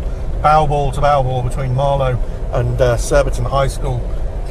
At each point, at each buoy marker, it looks as though it's a different crew that are in the lead. But at the moment, I would say it is possibly just Marlow by a couple of feet, probably no more than that for that third place. But out in front, looking at the rest of the field, is Henley. They've now opened up about must be almost 3/4 of a length of clear water over Headington School of Oxford, who in turn have about 1/4 of a length of clear water over this great battle between Marlow and Surbiton High School. Yeah, Lauren Russell, the Surbiton Cox, is looking to her left, looking across, urging her crew on. They are neck and neck in third and fourth place between Surbiton and Marlow. That's where the real race is. Henley are going to take this, but the race is for third place as they come into the final few metres. Surbiton are going to come through. And imperiously, as they have been all the way, Henley win by some 2 lengths from Headington, and Surbiton have got it. I think Surbiton have come through Marlow to snatch third place. That was a cracking race for third, but Henley were out in front all the way, not really troubled by Headington, but the third place, Surbiton High School, just got ahead of Marlow. Cracking race. That was the J16 Girls 8s, and Henley stamped their authority from the off. That was quite impressive stuff. So next we have the J16 Boys 8s. We've got the B final coming up. But in the meantime, I'm asked to tell you, everybody, that the National Schools Regatta shop will be closing tonight at 6 o'clock. So if you need to go and buy a t-shirt or something like that, go to the National Schools Regatta before 6 o'clock tonight. So the J16 8s B final has started, and I'm going to pass you over to the car for commentary, and they'll tell you all about it.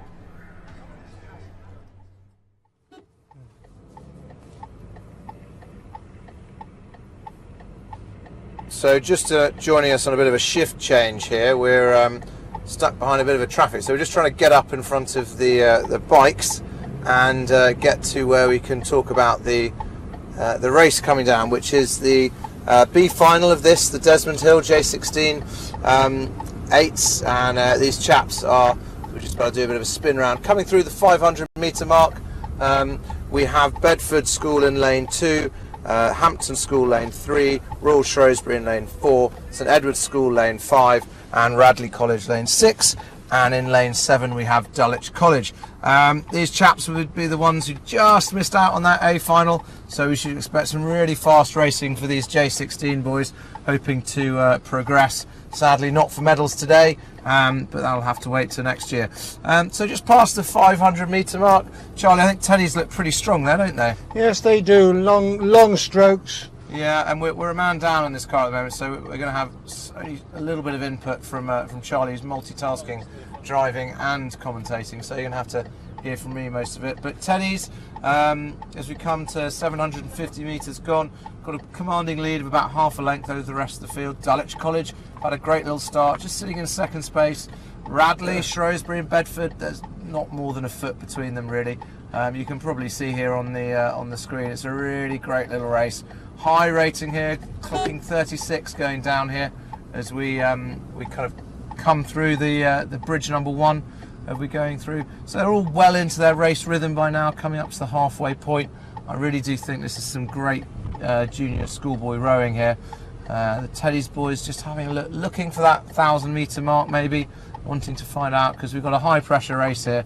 No one's had more than half a length clear water on anyone. So Radley College are just putting in a bit of a spurt here, coming back on the rest of the field, with Shrewsbury sitting in probably 4th place now. Radley College, Dulwich going through the 1,000 metre mark stroke for stroke. St Edward's School lead this, the B final of the Desmond Hill Junior 16 boys 8s, with Teddy's going out the front. And we have the rowers from Radley probably in 2nd place with Shrewsbury. Well, a good race, Sam, because all boats are within about a quarter or half length of each other. This is great really rowing. great. Yeah, really great rowing. Who's going to hold their mettle here? I think Teddy's just eking out a little bit, and Radley are coming back with them. They pulled with them Dulwich College and Shrewsbury. Have Teddy's gone out too much, given too much too early maybe here? And over on the far side, still not out of it, Bedford School is still just a quarter of a length down on the rest of the field.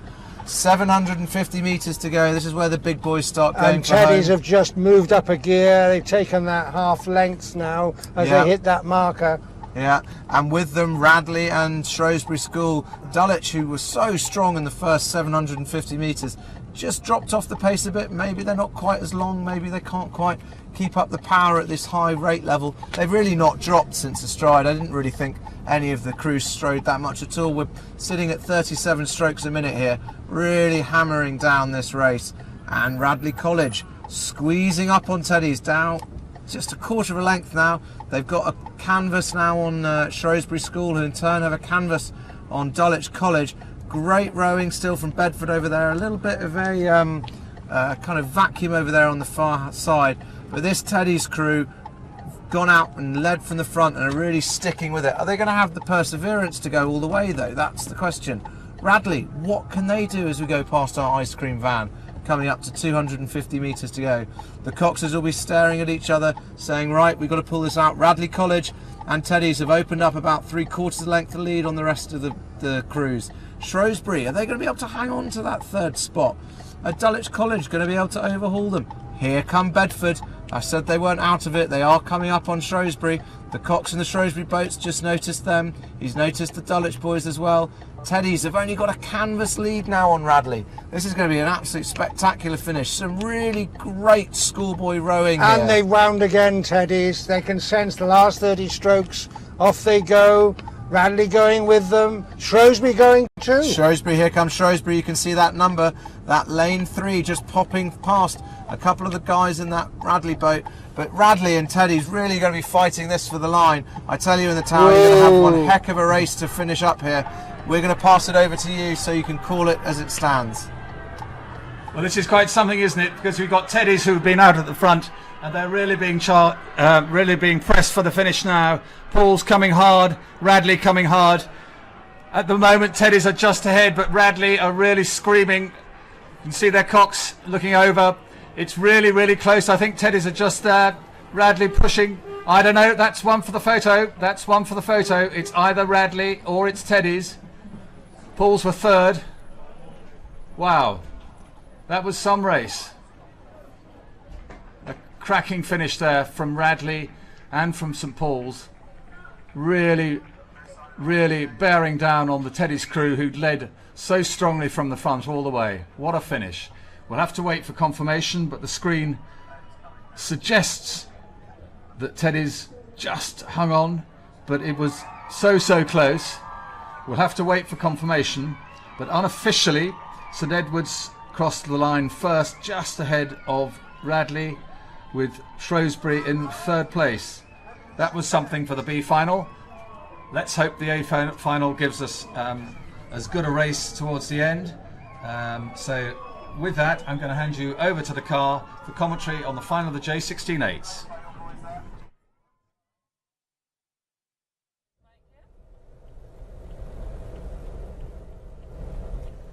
Join us now in approaching the 750 metres gone in this, the A final of the Junior 16 8s. Great race in progress here, but as they go through the 750 metre mark, it's Abingdon School who just got their bows in front, probably by about a canvas, with their coach riding alongside Charlie Cousins. They'll be pleased looking at this.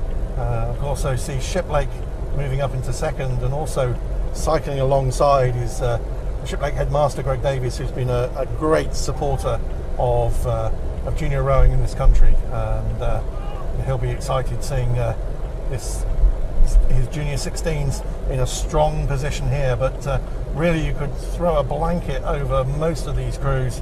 Abingdon, as I say, just have maybe a couple of seat lead with Shiplake in second, but then there's not a lot to choose between Westminster, Eton, and St Paul's probably just half a length back, and then Aberdeen Schools also have got overlap on most of the field. So a really, really good race in progress here. But as I say, Abingdon just beginning to try maybe move out a little bit more. They've got a third of a length, and it's now bow ball to bow ball for Westminster and Shiplake and Eton.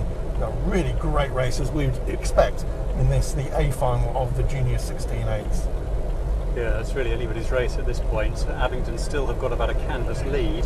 Shiplake pushed a moment ago and they took a couple of seats, but Eton have come back at them, and I would say currently are in second place, with Westminster in lane 4, probably just behind them. But those bow balls between Eton and Westminster really depends on where they are in the stroke cycle as to who is ahead. Probably Westminster now just very slightly edging over Eton, putting them into third place. Abingdon remain a canvas ahead, but at this point I still wouldn't like to pick a winner of this race. It could really go any which way. Shiplake have fallen back a little bit over the last 10 strokes, but it's Abingdon, Westminster and Eton, and there is no more than a canvas between the three. Yeah, these three crews beginning to just edge away from the rest of the field. Shiplake, who were very much bow ball to bow ball, have just slipped back to about half a length. Westminster have gone ahead. Westminster have put a big push in.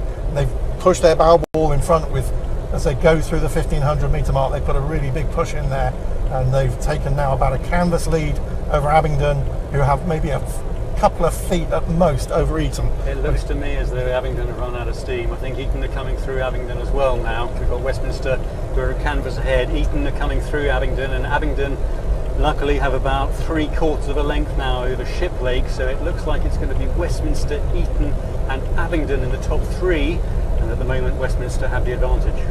Yeah, you're right. Westminster beginning to extend their lead, but they're taking Eton College with them. So Eton now just 2 seats behind Westminster. You're right, Abingdon beginning to drop back. They're going to be starting to worry a little bit about Shiplake and St Paul's.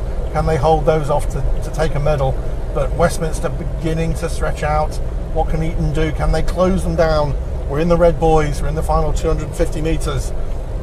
Westminster winding it up. Abingdon, actually, they're desperately trying to hold on to the third place. I think they'll be secure. They've got about 2 seats actually only behind Eton. So can they pull back and snatch a second? But I don't think they're going to do it. I think we're going to be clear now with the 1, 2, 3. But Shiplake really beginning to put a drive in. They're trying to close down, but I think they're going to run out of course. I think it's going to be a win for Westminster, and Eton and Abingdon fighting out for second and third. Yeah, Westminster definitely found a cracking finish there. They really powered away. They've got nearly 3/4 of a length. Eton are going to be second. Abingdon hanging on for third. We think Shiplake finishing fast, but they're going to be fourth. And in fifth it's Paul's, and in sixth place it's Aberdeen Schools on the far side. But Westminster really found their form towards the second half of the race. They really put crews through Abingdon and brought Eton with them. Eton couldn't quite get on to Westminster, but that was a powerful, impressive, imperious victory for the boys in pink from Westminster School. They're the winners of the Desmond Hill Cup for J16 Championship 8s this year. Well done. So following swiftly on, the next race is going to be the B final for the Forest Cup, which is the Championship Quads. I think they're on the course. We'll give you some commentary in just a minute.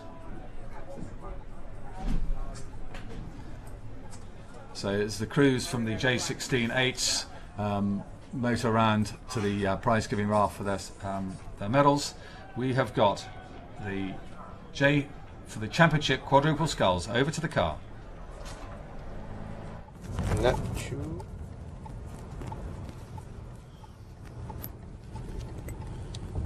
Bedford. I'll spin now. Yeah. I'm not watching the WhatsApps, by the way.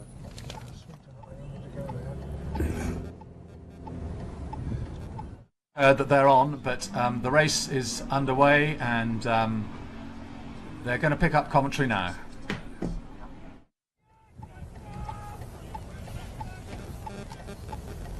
Right, so it's a tight one. Well, I thought they were going to pick up commentary now, but I think they're still turning around, and they'll catch up with the race in a few seconds. But in this race 262,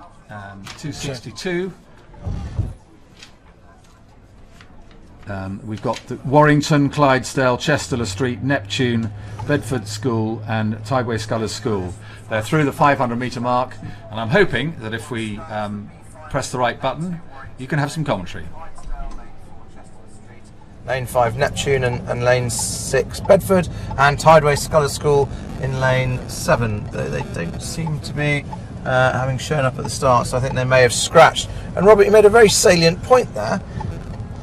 Yeah, but Tideway Scullers didn't show up on the start, so just 5 crews racing for the medals in this B final of the championship quads. But a good strong showing though for 3 of the home nations represented here amongst the leading contenders, with Scotland, Ireland and England represented. But the squeezing into this narrow lead at the moment, Chester Street just holding on ahead of Neptune, closely followed by Bedford School.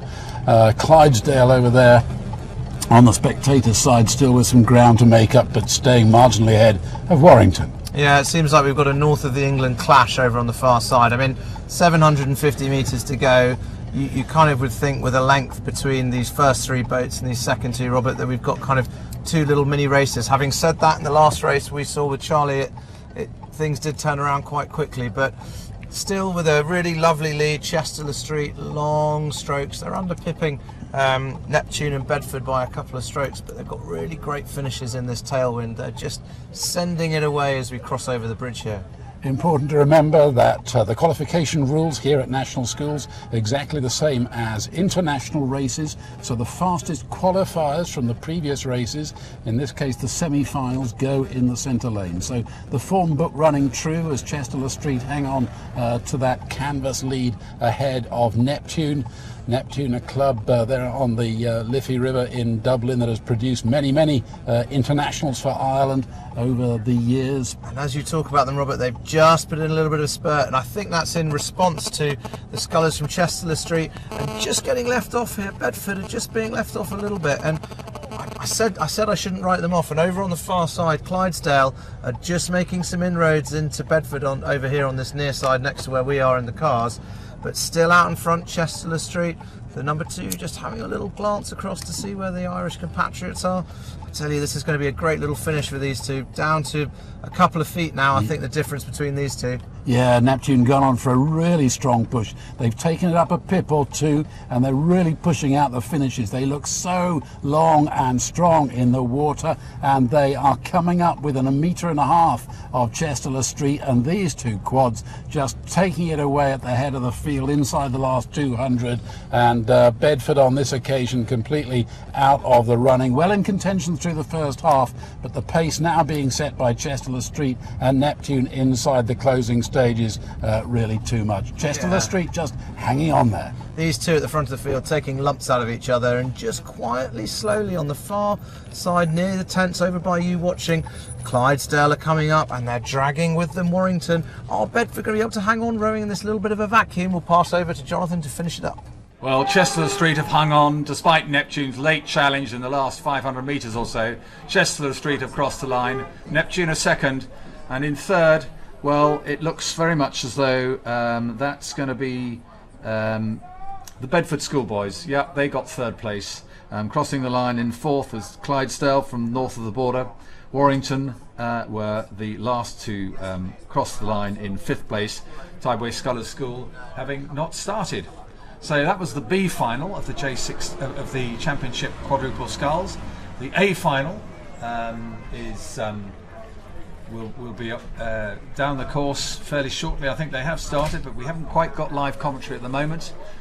They've just gone about 400 metres, and in this final it's going to be contested. We've got Gloucester Hartbury in lane number 2.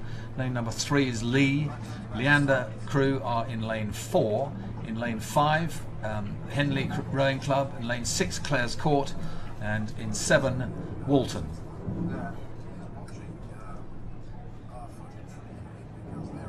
And I think we've now got some commentary, off over to the car.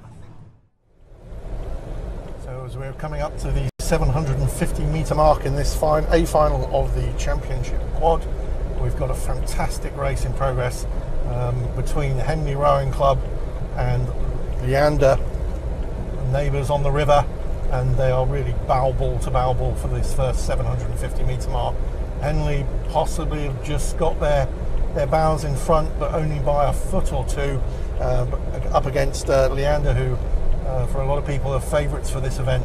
But and then behind them, it's again a good tight race for third between the Lee Rowing Club and Clare's Court School, and then the other crews, Walton and Gloucester, just losing touch a little bit. So the race is sort of splitting into 3 at the moment. But again, it's Leander and Henley are really neck and neck as we're coming through to the 1,000 metre mark.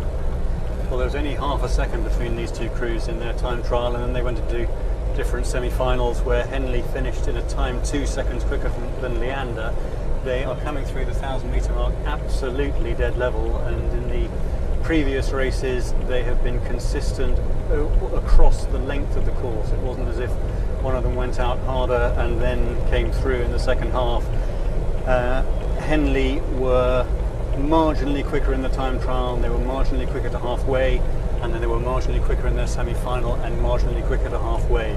They've opened up just a little bit of a lead here. They've moved over the course of the last 10 strokes or so to about a canvas lead, I would say, but it's still pretty tight between the two of them, with in third place Clare's Court now opening perhaps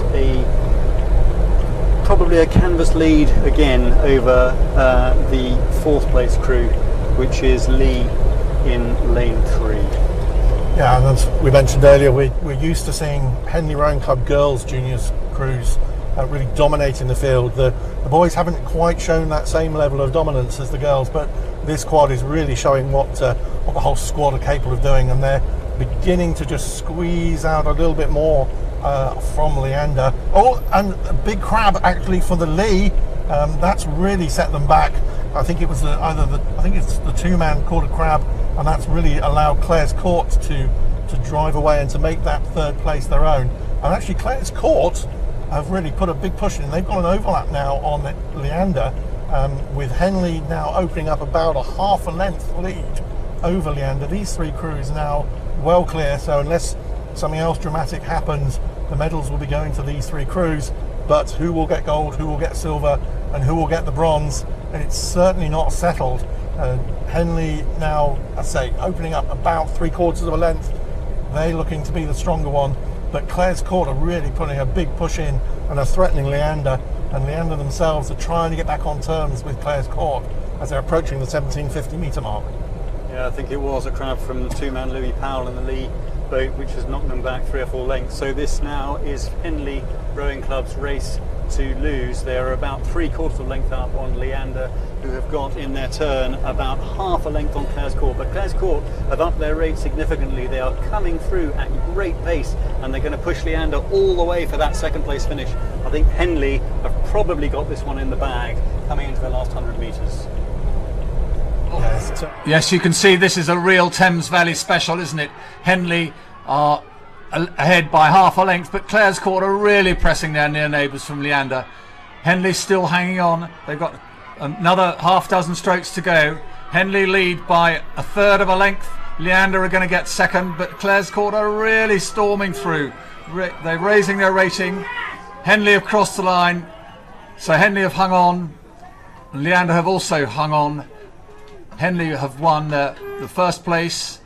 Leander are in 2nd. Clare's Court are in 3rd place. Lee, having been stopped by slowed down by their crab, are in 4th. But wow, Thames Valley ruling that one. Henley were 1st. Clare's Court were 2nd. So Leander were 2nd. Apologies, and Clare's Court were in 3rd place. So that was the final of the championship quadruple sculls for the Forest Cup.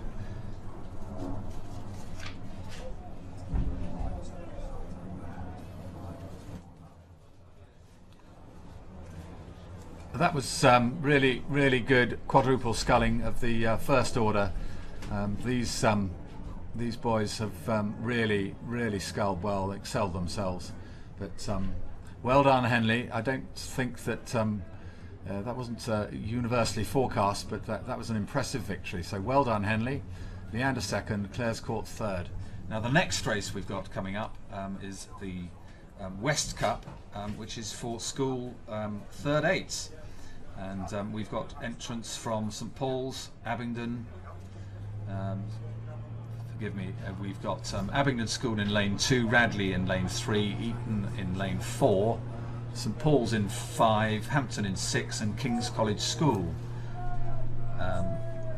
They've just started, so I'm going to give you live to the commentary car, where you will have Robert Trahan-Jones and Zander Hancock.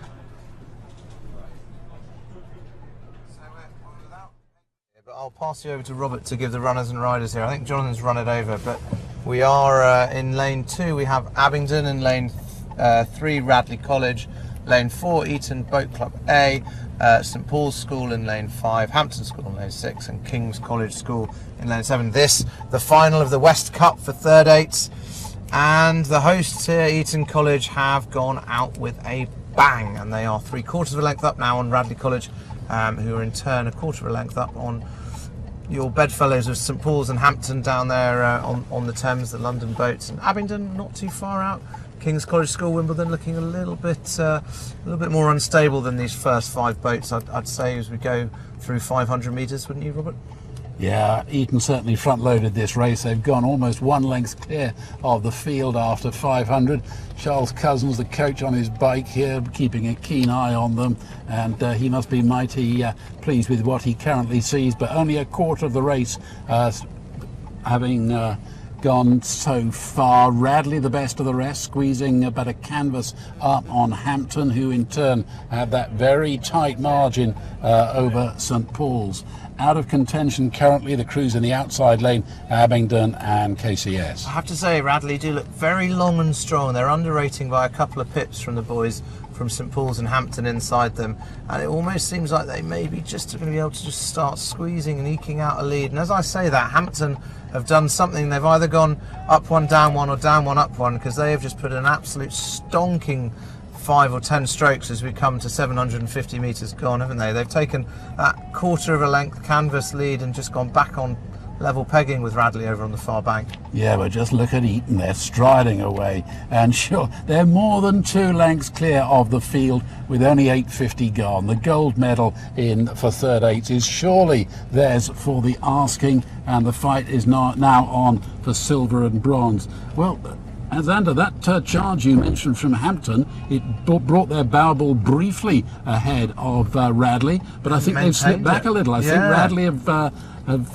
reclaimed second place, so a really tight tussle going on for the minor placings. And I think, you know, that comment that Radley just looked long and strong and just getting on with it in a very efficient way has held true, because while Hampton, you know, did put a move on, they've not managed to maintain that. But as we go through the halfway mark, we'll just pop back and have a look where the real race is. We'll let Eton get on with what they're doing at the front of the field, and Hampton have just managed to squeeze past Radley, haven't they? They've gone up. They're about a canvas up now from where they are.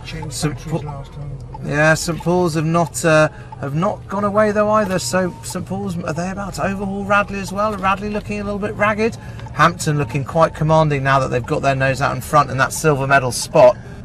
Yeah, but once again, look, St Paul's have come through. Now St Paul's have overhauled Radley. Radley looking a little bit fatigued now, 1200 in, and Eton just sitting on that lead, about 2 1/4 lengths ahead of the field, but the Hampton charge really continuing now. Really mounting something very strong indeed. Yeah, you're right, look at St Paul's. Look at that, they've just taken a stroke there off Hampton. Their bow ball wasn't even at the 2-man, and they've gone all the way through them. There's a couple of feet now, maybe a canvas lead they have to make up on Hampton. Can their blade work stand up to it? All those hours in winter training on the ergs. This is where they're going to be drawing down on that sap, and you kind of look at the boys over there from Radley. It looks like they may be beat, but there's still 500 metres to go. A lot can happen here. The St Paul's boys, for me, look like they're coming. Can they maintain it? Will Hampton sit up and pay attention? Cox is just having a little look across at each other. The Radley Cox over there on the far left-hand side, after being in that silver medal spot, is urging his boys forward, glancing across at what they've got to do. They're by no way means out of it with 500 metres to go and only half a length down. Yeah, but just look at their power ratio compared with St Paul's and Hampton, who really are going at it hammer and tongs. Out there in the lead, Eton entirely untroubled, gone 3 lengths clear, I suggest, more than that. But we've really still got a fight on our hands for second place. About 350 to go. There we go, here's that finish maybe. Bit of a polo race, great start, nothing in the middle, and then a good finish at the end. But here come Radley. Are they going to be able to overhaul Hampton? Because St Paul's are about to go through. St Paul's are level pegging and have now just gone through Hampton. Look at that. They're dragging Radley with them as well. Are they going to be able to get to Hampton? Oh, Hampton have done too much in the middle maybe. How is this going to go with 250 metres to go? Too little too late, I think, for Radley. Yes, they put in a bit of a spurt. They got the overlap on the stern end of Hampton, but the boys from that stretch of the Thames never really troubled. But what really is providing the draw is St Paul's. Look at them winding it up now inside the closing stages as Eton moved down to the line to claim the gold, which really has been theirs from the outset in this final for third eights. St Paul's still take 1/3 of a length off Hampton. And we go pass it over to Jonathan in the tower to call this race out. At another regatta near here, the Eton verdict would be easily. They've absolutely thrashed the field. They've crossed the line, and St Paul's have come thundering through, and they've grabbed second place from Hampton. Paul's have got half a length now over Hampton, so Eton have won it. St Paul's are second, Hampton are third, and Radley a length back in fourth place behind the Hampton crew, and in fifth place Abingdon out on the far side, and in sixth place is KCS, King's College School. So the West Cup has been retained by Eton College. That's the Eton College third eight. So well done, Eton, and that was highly impressive. They stamped their authority from the off. So that was the third eights. The next thing we have on the programme is race 262. It's the B final of the Championship Girls Double Sculls. I'm going to pass you over to the car for commentary from around the 500 metre mark. Of the Championship Girls Double Sculls, the A final coming after this, and it's competing for the Beryl Crockford Bowl. And so we have in lane 2 Lee Rowing Club, lane 3 Gloucester Hartbury B Crew, lane 4 Enniskillen Royal Grammar School of Ireland, lane 5 Hinksey Sculling School A, lane 6 Bedford Modern School B, lane 7 Wycliffe College, and in lane 8 Mossbourne. So as we're coming through to the first timing marker, the 500 metre point, it's a good race developing between the middle lanes, as you'd expect, because there would have been the crews that did better in their semi-finals. And it is Bedford Modern School B and Hinksey Sculling School A crew who've just got their bows in front by a little bit. They're sort of neck and neck, but also closest to the camera, Mossbourne Rowing Club have also really pushed themselves through, and they're now up with the leaders as well. So 3 or 4 crews really neck and neck, and also up in lane 3, the Gloucester Hartbury girls and also Enniskillen Royal Grammar School have made sure that they're still in contention. So really you can throw a blanket over most of the field as they're coming forward to the 750 metre mark. Well, that double of Zoe McCutcheon and Maeve Donnelly for Enniskillen in lane 4, they're currently sitting in third place, but they can consider themselves unlucky not to have made the A final, because they came through to this B final having been fourth in a time which would have won the other semi-final. They finished in 7:33 for fourth place, and Notts County won the other semi in 7:34. So you'd expect on paper Enniskillen to be taking this race, but as things currently stand, they're not. Mosbourne, nearest us in lane 8, are currently ahead by just a fraction. It's Robin Van Dorn and Francesca Beaumont, and they are fractionally ahead of Hinksey, that's the double of Harriet Wilson and Mae Willoughby, in lane 5, and then Enniskillen are currently in third place in lane 4. I would think, I don't know what you think, Mark, but it looks like Mosbourne are actually having to work quite hard to get that lead. Hinksey look a little bit smoother, a little bit more relaxed, as Mosbourne, I think, just look as though they're trying really hard to break the rest of the field, and so far it's working for them. They've got about half a length, but I would think Hinksey, Enniskillen, and also Gloucester Hartbury are looking really strong on the far side. Those three are not a lot to choose between them, only a foot or two between them as they hunt down. But Mosbourne on this side, closer to the camera, they're still leading by about a canvas. But I say I think they're working quite hard for that. Whereas the Hinksey, Enniskillen, and Gloucester Hartbury girls perhaps a little bit more controlled. Yes, I think we're starting to see Enniskillen moving now, and I think you're absolutely right, Daniel. Mosbourne put everything into it to lead to this point. On paper, they are among the weaker crews in this B final. They struggled a little bit more in their semi, and if you had to order them on the basis of their time trial, they wouldn't be among the medals here in this B final, in the top 3 in this B final. But it's now all developing on the far side between lanes 3, 4 and 5. I think Enniskillen are just about a bow ball down on Gloucester Hartbury B. Mosbourne are still in it, but as we say, I think they do look like they're working hard. Yeah, and if anything, it's Hinksey who are beginning just to drift back by a few feet as Gloucester Hartbury they put a good push in, and they've pushed their bows out by a good few feet. But again, it's a really close race, and you've got 4 crews all within only a few feet of each other.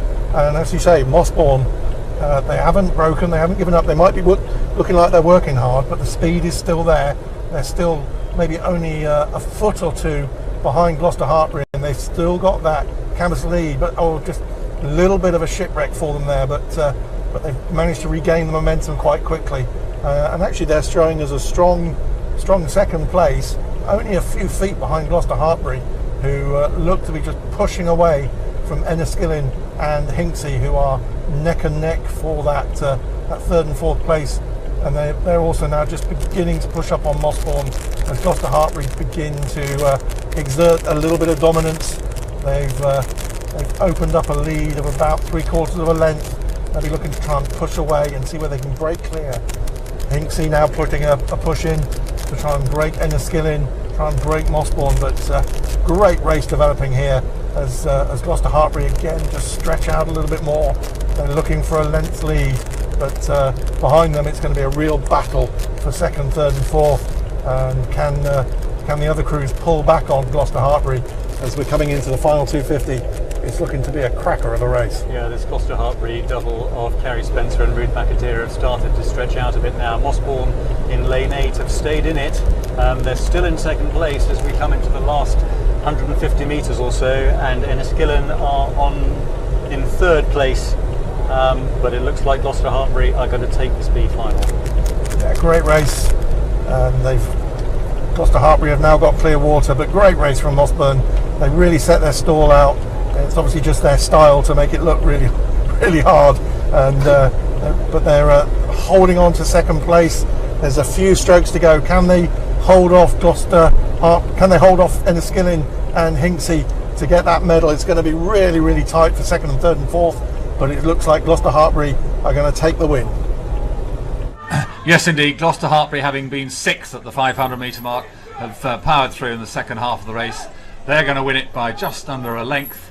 And coming through in 2nd place, the girls from Enniskillen Royal Boat Club, and in 3rd Mossbourne came through in second place, Enniskillen were third, Hinksey fourth, Bedford Modern were fifth, but it was a very, very fine second half of the race from the girls from Gloucester Hartpury. Sixth place went to Lee, and Wycliffe Boat Club were in seventh place. That was the B final. The A final has started.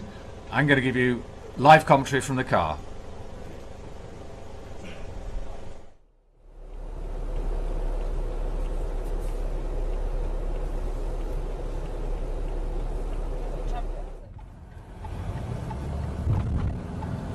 So the A final, I think we've got here, of the Beryl Crockford Bowl Championship Girls Double Sculls.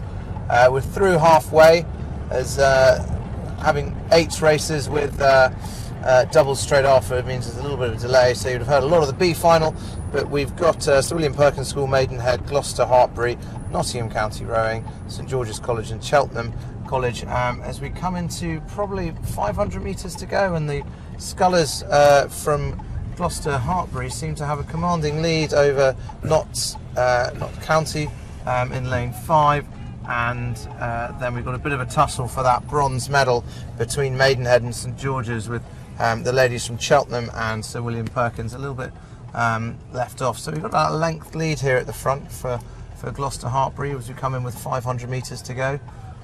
This is a dominant performance by Rhiannon Morgan and Charlotte Enright, the Gloucester Hartpury double. They performed exceptionally well in the time trial this morning, and went on through the semi and maintaining what, a length and 2/3 ahead of Mia O'Donnell and Olivia Bates for Notts County in second position, who in turn have clear water ahead of 3 more doubles. So once again it's the race to bronze, Xander, if these positions stay the same. Yeah, it's a really great little tussle over here, and I feel a little bit sorry for the scullers from Maidenhead, who are a little bit of bubble over there on the far side by the tents. And we've got a real great tussle from St George's and Cheltenham closest to us, but we've got 4 boats definitely in shots of the medal. I think Zara and Alexandra from Cheltenham are going to have to do a little bit more to get in for a shot with the medal. They've just lost overlap now with Zara and Avril from St George's, and as we say that, Zara and Avril have just snuck their nose into that 3rd position now. So over there from Maidenhead, they've got to really turn it up. I think they may have not noticed them coming through. What type of finish have they got left in them?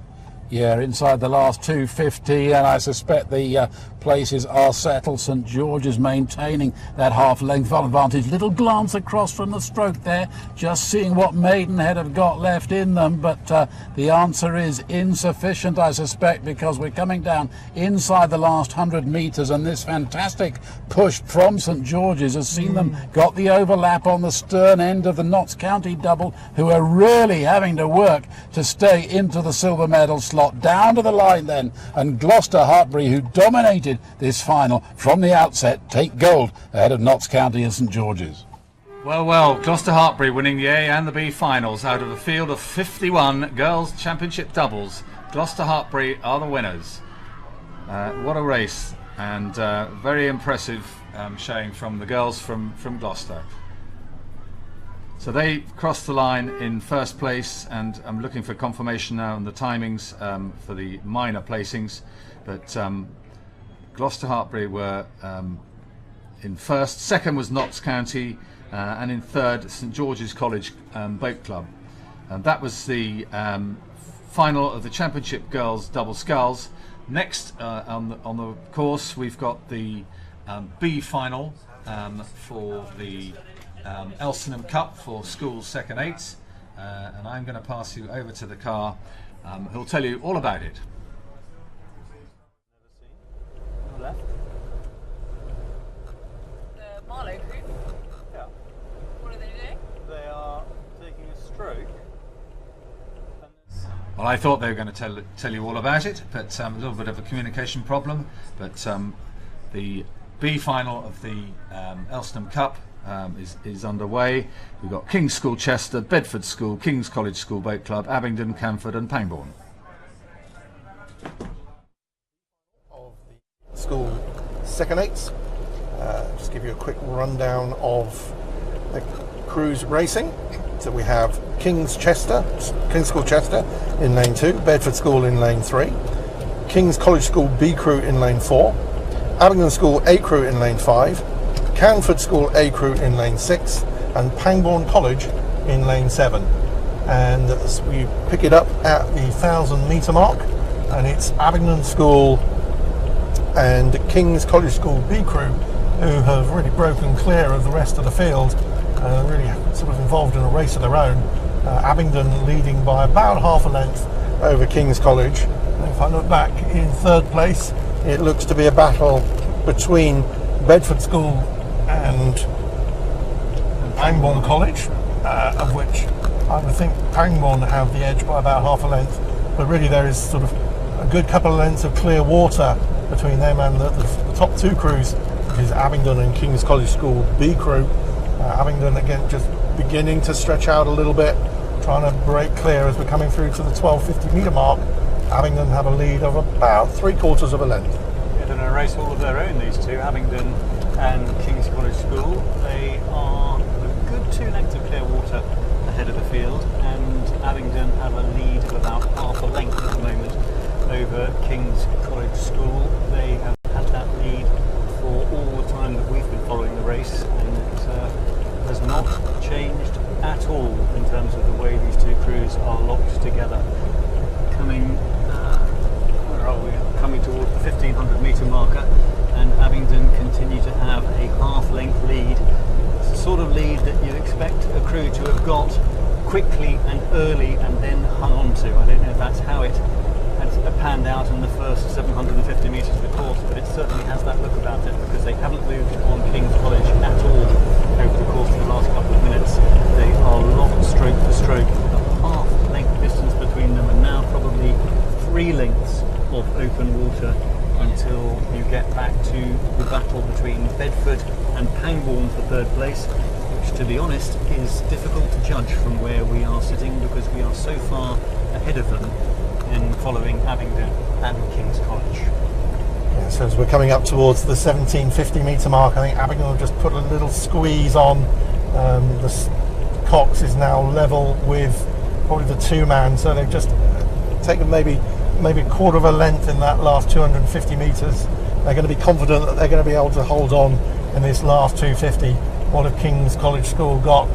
Can they pull it back? But Abingdon looking strong, looking comfortable to take this, the B final of the second 8s, get some sort of compensation for their first 8 missing out on the A final.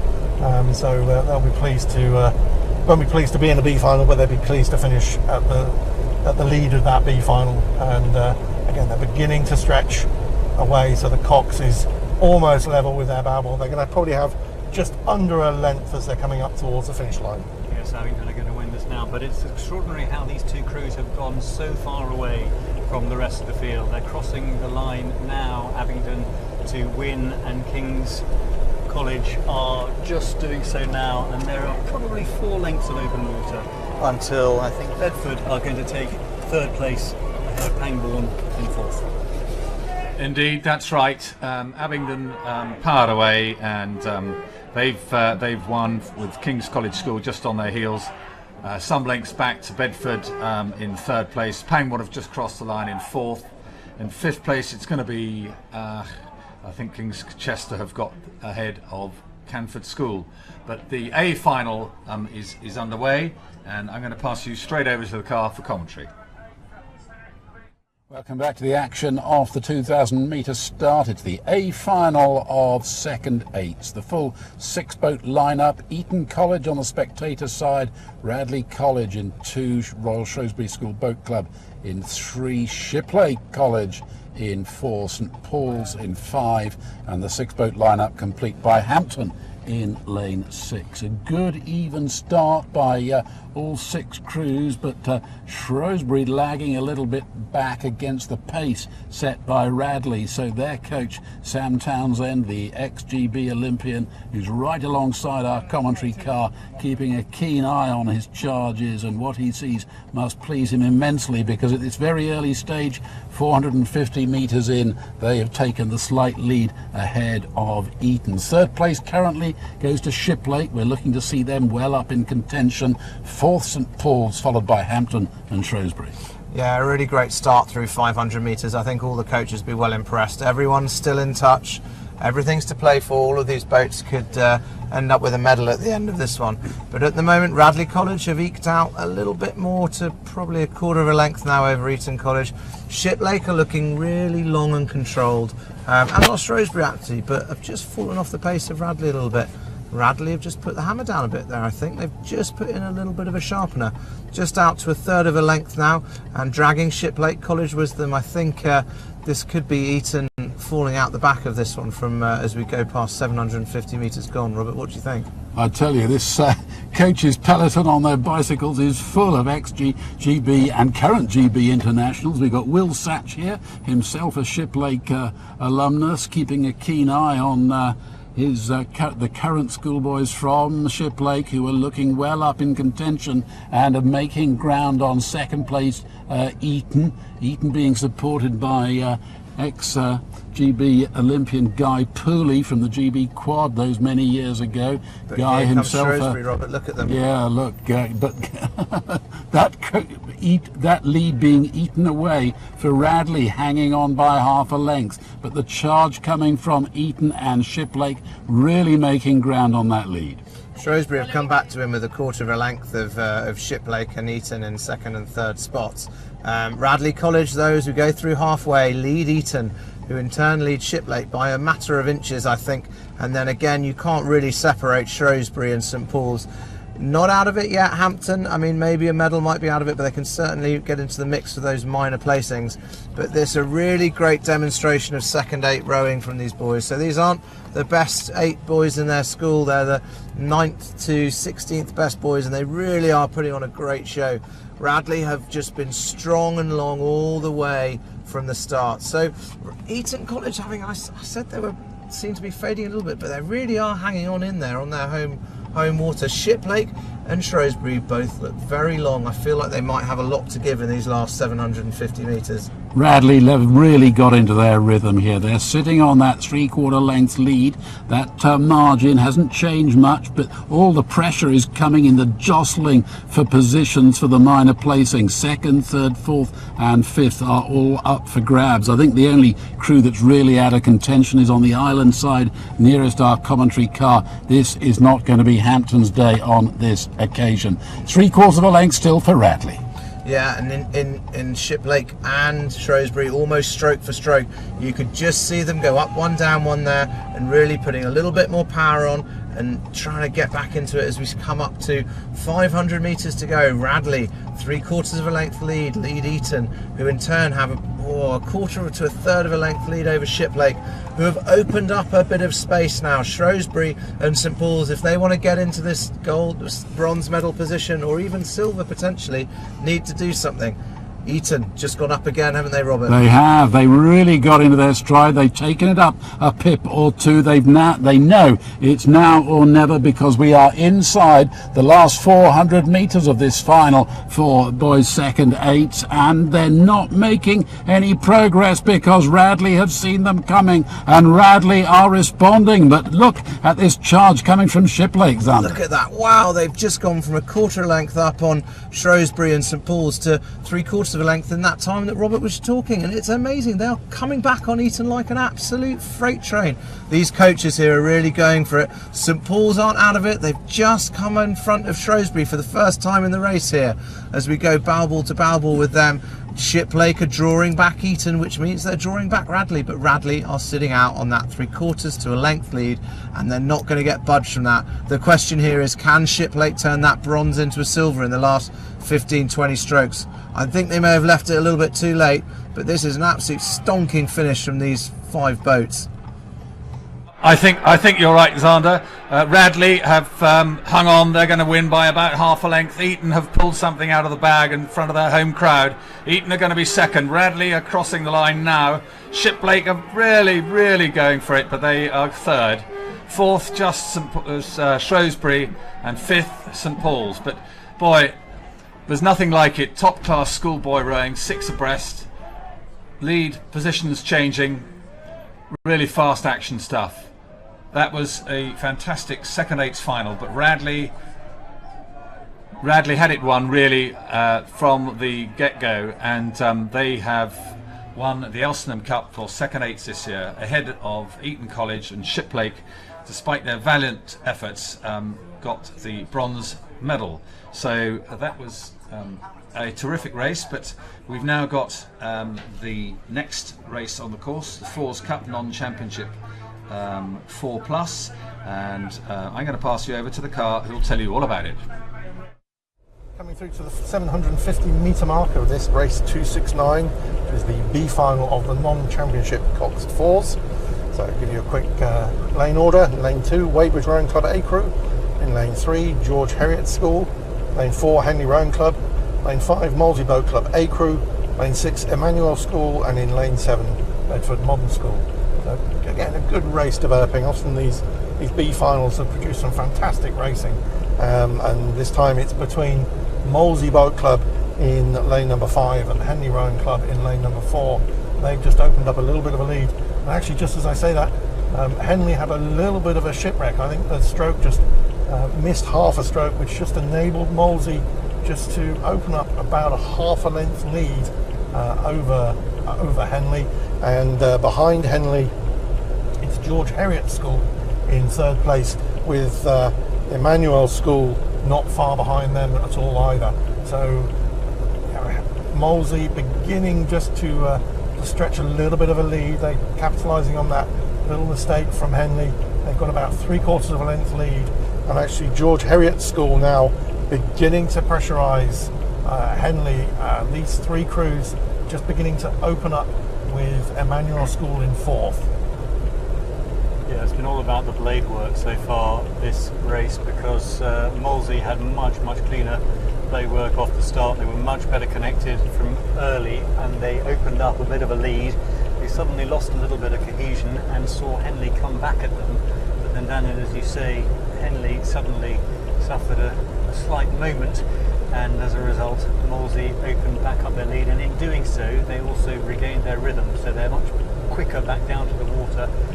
You can see that their connection is significantly better, and I would say that the two leading crews have got cleaner blade work than either of those in 3rd and 4th as things currently stand. So Molesey are leading the way here, and now that Henley have recovered from their small moment of aberration, they're coming back at them again. But Molesey, if they can keep their cohesion, they've got half a length at the moment, and they're looking pretty solid to me.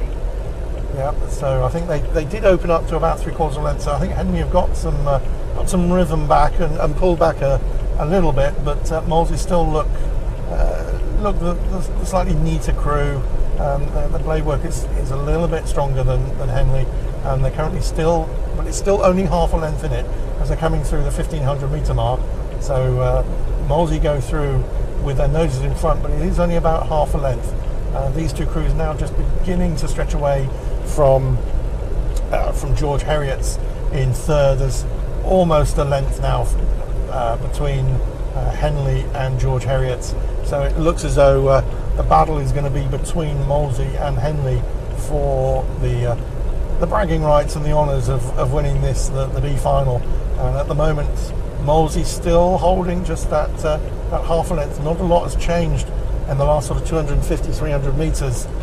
Henley desperately trying to get back on terms, and Molesey desperately trying to hold them off.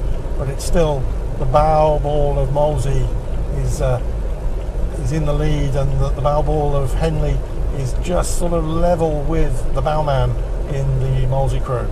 Yeah, they're putting in a lot of work, Henley, see if they can get back on terms. They've got half a length deficit that they've got to overturn, and Molesey ought to be holding them off here if they can keep the cohesion that they've had through most of the race. It's a question of whether they panic and lose a little bit of it as we come into the final stages. Henley are throwing everything at them. There's still half a length between them, and these two crews now have comfortable open water over George Heriot's, who briefly threatened but then have fallen slightly back, and Emmanuel in 4th. Henley are really going for it.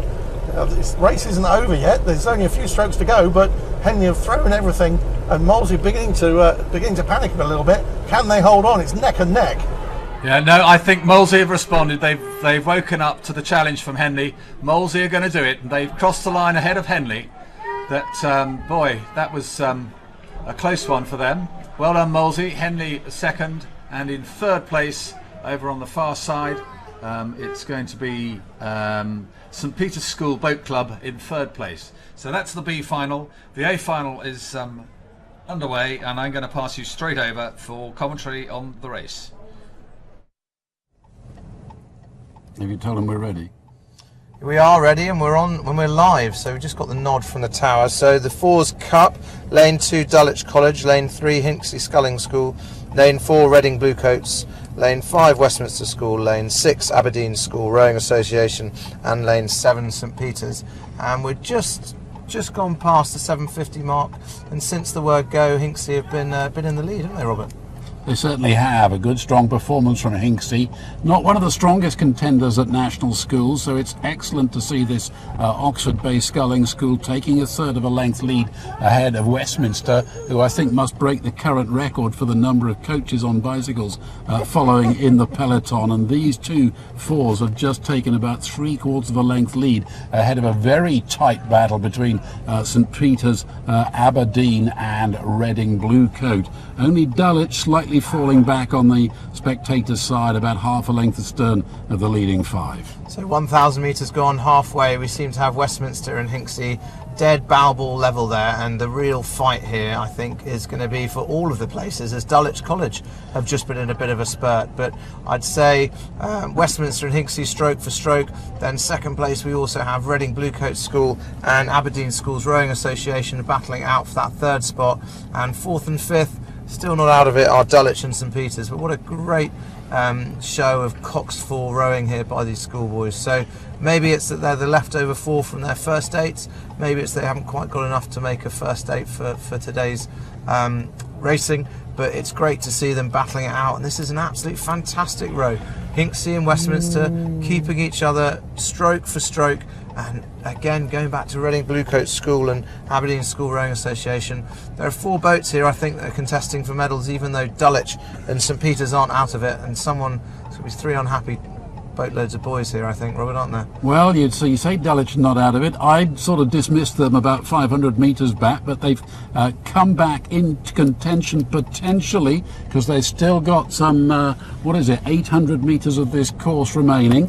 And Matt Langridge, the coach for Dulwich, the Olympic gold medalist from the GB men's 8 on that occasion, now coaching at Dulwich, and he's keeping a fierce eye on his charges. And what's happening right now? Westminster, I think, are just beginning to squeeze ahead of Hinckley for the first time in this race, and then forging up between them, we have Reading Bluecoat, who are looking really strong now and are challenging for the leading position. But back in 4th position, Aberdeen, well, they've come a long way south to make it down to this position to contest, so we know that they're going to provide some strength in the competition. As one of our colleagues was saying during this morning's racing, they haven't come all this way just to make up the numbers, and they're still sitting there in contention for the bronze medal, as Westminster once again maintain this very narrow advantage ahead of Hinckley's under. Yeah, it's a great race progressing here as we come to the last 250 metres to go. Westminster with a slight lead now over Hinckley Sculling School, who in turn have 3/4 of a length lead all the way over St Peter's and Aberdeen Schools Rowing Association and Reading Bluecoats. Here come Reading. They had a great finish in the semi-final. Can they bring it out of the bag again? Are Hinckley going to be able to hold on to this? Westminster, a canvas up, the Cox staring at the bow ball of that Hinckley Sculling Centre's one. Aberdeen Schools Rowing Association and Reading Bluecoat School are there as well. There's 4 boats here with the last 10 strokes to go and only 3 medals. How's this one going to play out, Robert? Westminster just hanging on by a canvas ahead of Hinckley, but just look at Aberdeen and Reading Bluecoat, the charge for medals. We've got 4 crews clearly in contention down towards the line. We've got less than 100 metres, and if in a minute I'm going to be sitting on the head of this race, but Westminster are just hanging on there, therefore so close for silver and bronze, Jonathan. Boy, oh boy, Westminster have just held on, but I think Aberdeen have snuck through and claimed second, and I think third is St Peter's, but I'm really not sure. It's really, really tight over there, and but I can tell you that Westminster did cross the line first. I think Aberdeen Schools got second, and we'll just have to wait and see what the official announcement is. My screen says that Westminster got first, Aberdeen second, and Reading Bluecoat came third, just ahead of Hinksey Sculling School. Dulwich were fifth, and St Peter's School were sixth. Wow, that was a hell of a finish. Excuse my language, but for those of tender disposition. But that was the final, and I'm now going to pass you across to the car for commentary on the girls' second 8B final. Do I spin or do I risk it? They're asking us to take it.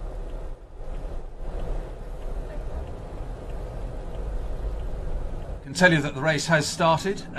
City of Oxford are in lane 1, Latimer in 2, Headington in 3, St Michael's in 4, Emmanuel 5, and Reading Bluecoat in 6. The car is just catching up with the race. Let's see if they can take it now.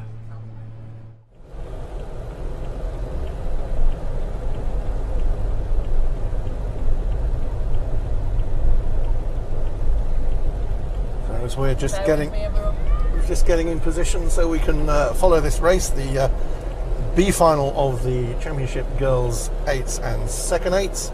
So just give you a quick rundown. There are two second 8s in this race, which is lane 3 Latimer Upper School A crew and lane 4 Headington School A crew. But over in lane 2 is City of Oxford. They're a Champ Girls 8s. So I say Latimer Upper in 3, Headington in 4. They're the second 8s. And then St Michael's Rowing Club of Ireland in lane 5, Emmanuel School lane 6, and Reading Bluecoat School A crew in lane number 7. So as we just catch up with racing, it is St Michael's and who look to have really opened up a good length lead over the rest of the field, and it's and then it is probably the Latimer Upper School, which is the girls' second 8, who are in a good strong second position, and St Michael's of Ireland in third. So yeah, as we look at it now, it is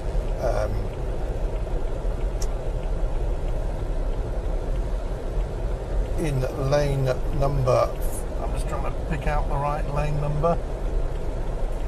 Is St Michael's Rowing Club of Ireland, who have the lead as they're coming through the 12-15 metre mark, and as I say, Latimer Upper about half a length of clear water behind them, and they've got about a length lead over Emmanuel School in lane 6. Yeah, they're looking much more sprightly. St Michael's out in the lead. They are rating 36 compared with Headington's 34, and they've opened up about a length of open water now, I think, over the field. Headington in second place, also fairly comfortably. It's Emmanuel School that are in third as we speak. There's probably another half a length of open water between second and third. So St Michael's lead the rest of the field by a comfortable distance and are moving away from them, I would say. Yeah, I think that's Latimer in second, because if I look back, Headington, which is their second 8, is back in fifth by the looks of it. So really strong performance here from the Latimer second 8, who have put a good performance. They will finish second overall if it stays like this in the second 8 division, as Henley have their second 8 actually in the A final. So regardless of what happens in that A final, Henley will win the second 8 category, but as it looks at the moment, Latimer will get that second place, but way out in front with probably about nearly 2 lengths of clear water now with the Irish from St Michael's Rowing Club, stroked by Megan O'Byrne. They're looking really strong. They look to have this B final of the girls' Champ 8 well under control as we're coming through the 1750 metre mark. They do. They're still stroking 36 strokes a minute, so they are notably quicker than the rest of the field. But the Latimer crew in lane 3 are putting in a very dogged performance and have moved comfortably away from everybody else as well. They're about a pip under the St Michael's crew, and there's probably about a length and a half of open water between them. So there's no much doubt as to who's going to win this B final. It's going to be St Michael's Rowing Club from Ireland. Latimer Upper are going to come second, and then it is some couple of lengths of open water further back to lane 6 and Emmanuel School, who then have got open water on Headington and the rest of the field.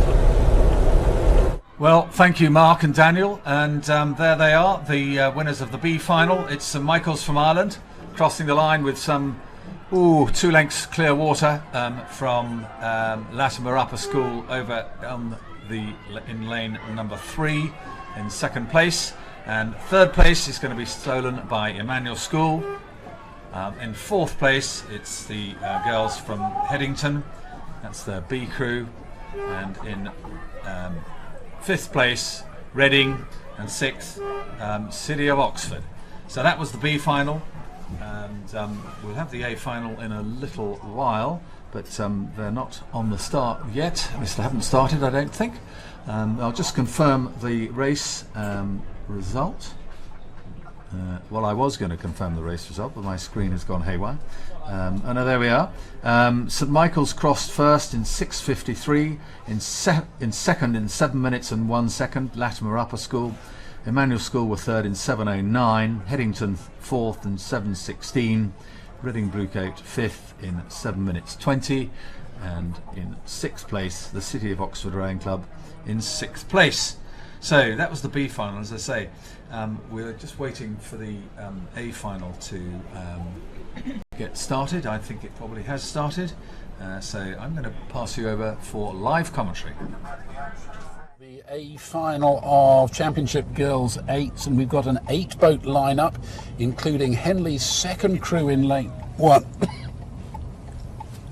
Who are the second 8s in the Championship A final. So they have automatically won a gold medal, but the rest of the field consists of Putney High School, Marlow, Henley Rowing Club, their first boat, Latimer Upper School, LEH, Tideway Scullers, and Headington. It was LEH, Robert, that went out with a small lead after 250 metres and have extended that now, haven't they? They certainly have. They've gone half a length up ahead of Putney High School and Marlow. So good news for Putney High School. Their headmistress Susie Longstaff, the former GB women's cock Susie Ellis, who's going to be watching with keen anticipation down from the marquee grandstand down towards the finish, and she must be mightily pleased to hear the news that we're pushing out that they are in contention for silver, but I'm sure that they'll have a brighter medal in their eye. But LEH is certainly moving out very strongly, leading the field by 3/4 of a length. Yeah, and the girls back in from Henley in the second spot now. They've opened up a 1/4 of a length lead over the girls from Marlow, who in turn are a little bit in front of Latimer Upper School. So these seem to be the 4 boats at the front of the field. The other 4's over on the far side. Henley second 8, Putney High School and Tideway Scullers, where I learnt my craft many moons ago, and Headington over on this close side seem to be making up kind of the other places as we come through 750 metres to go.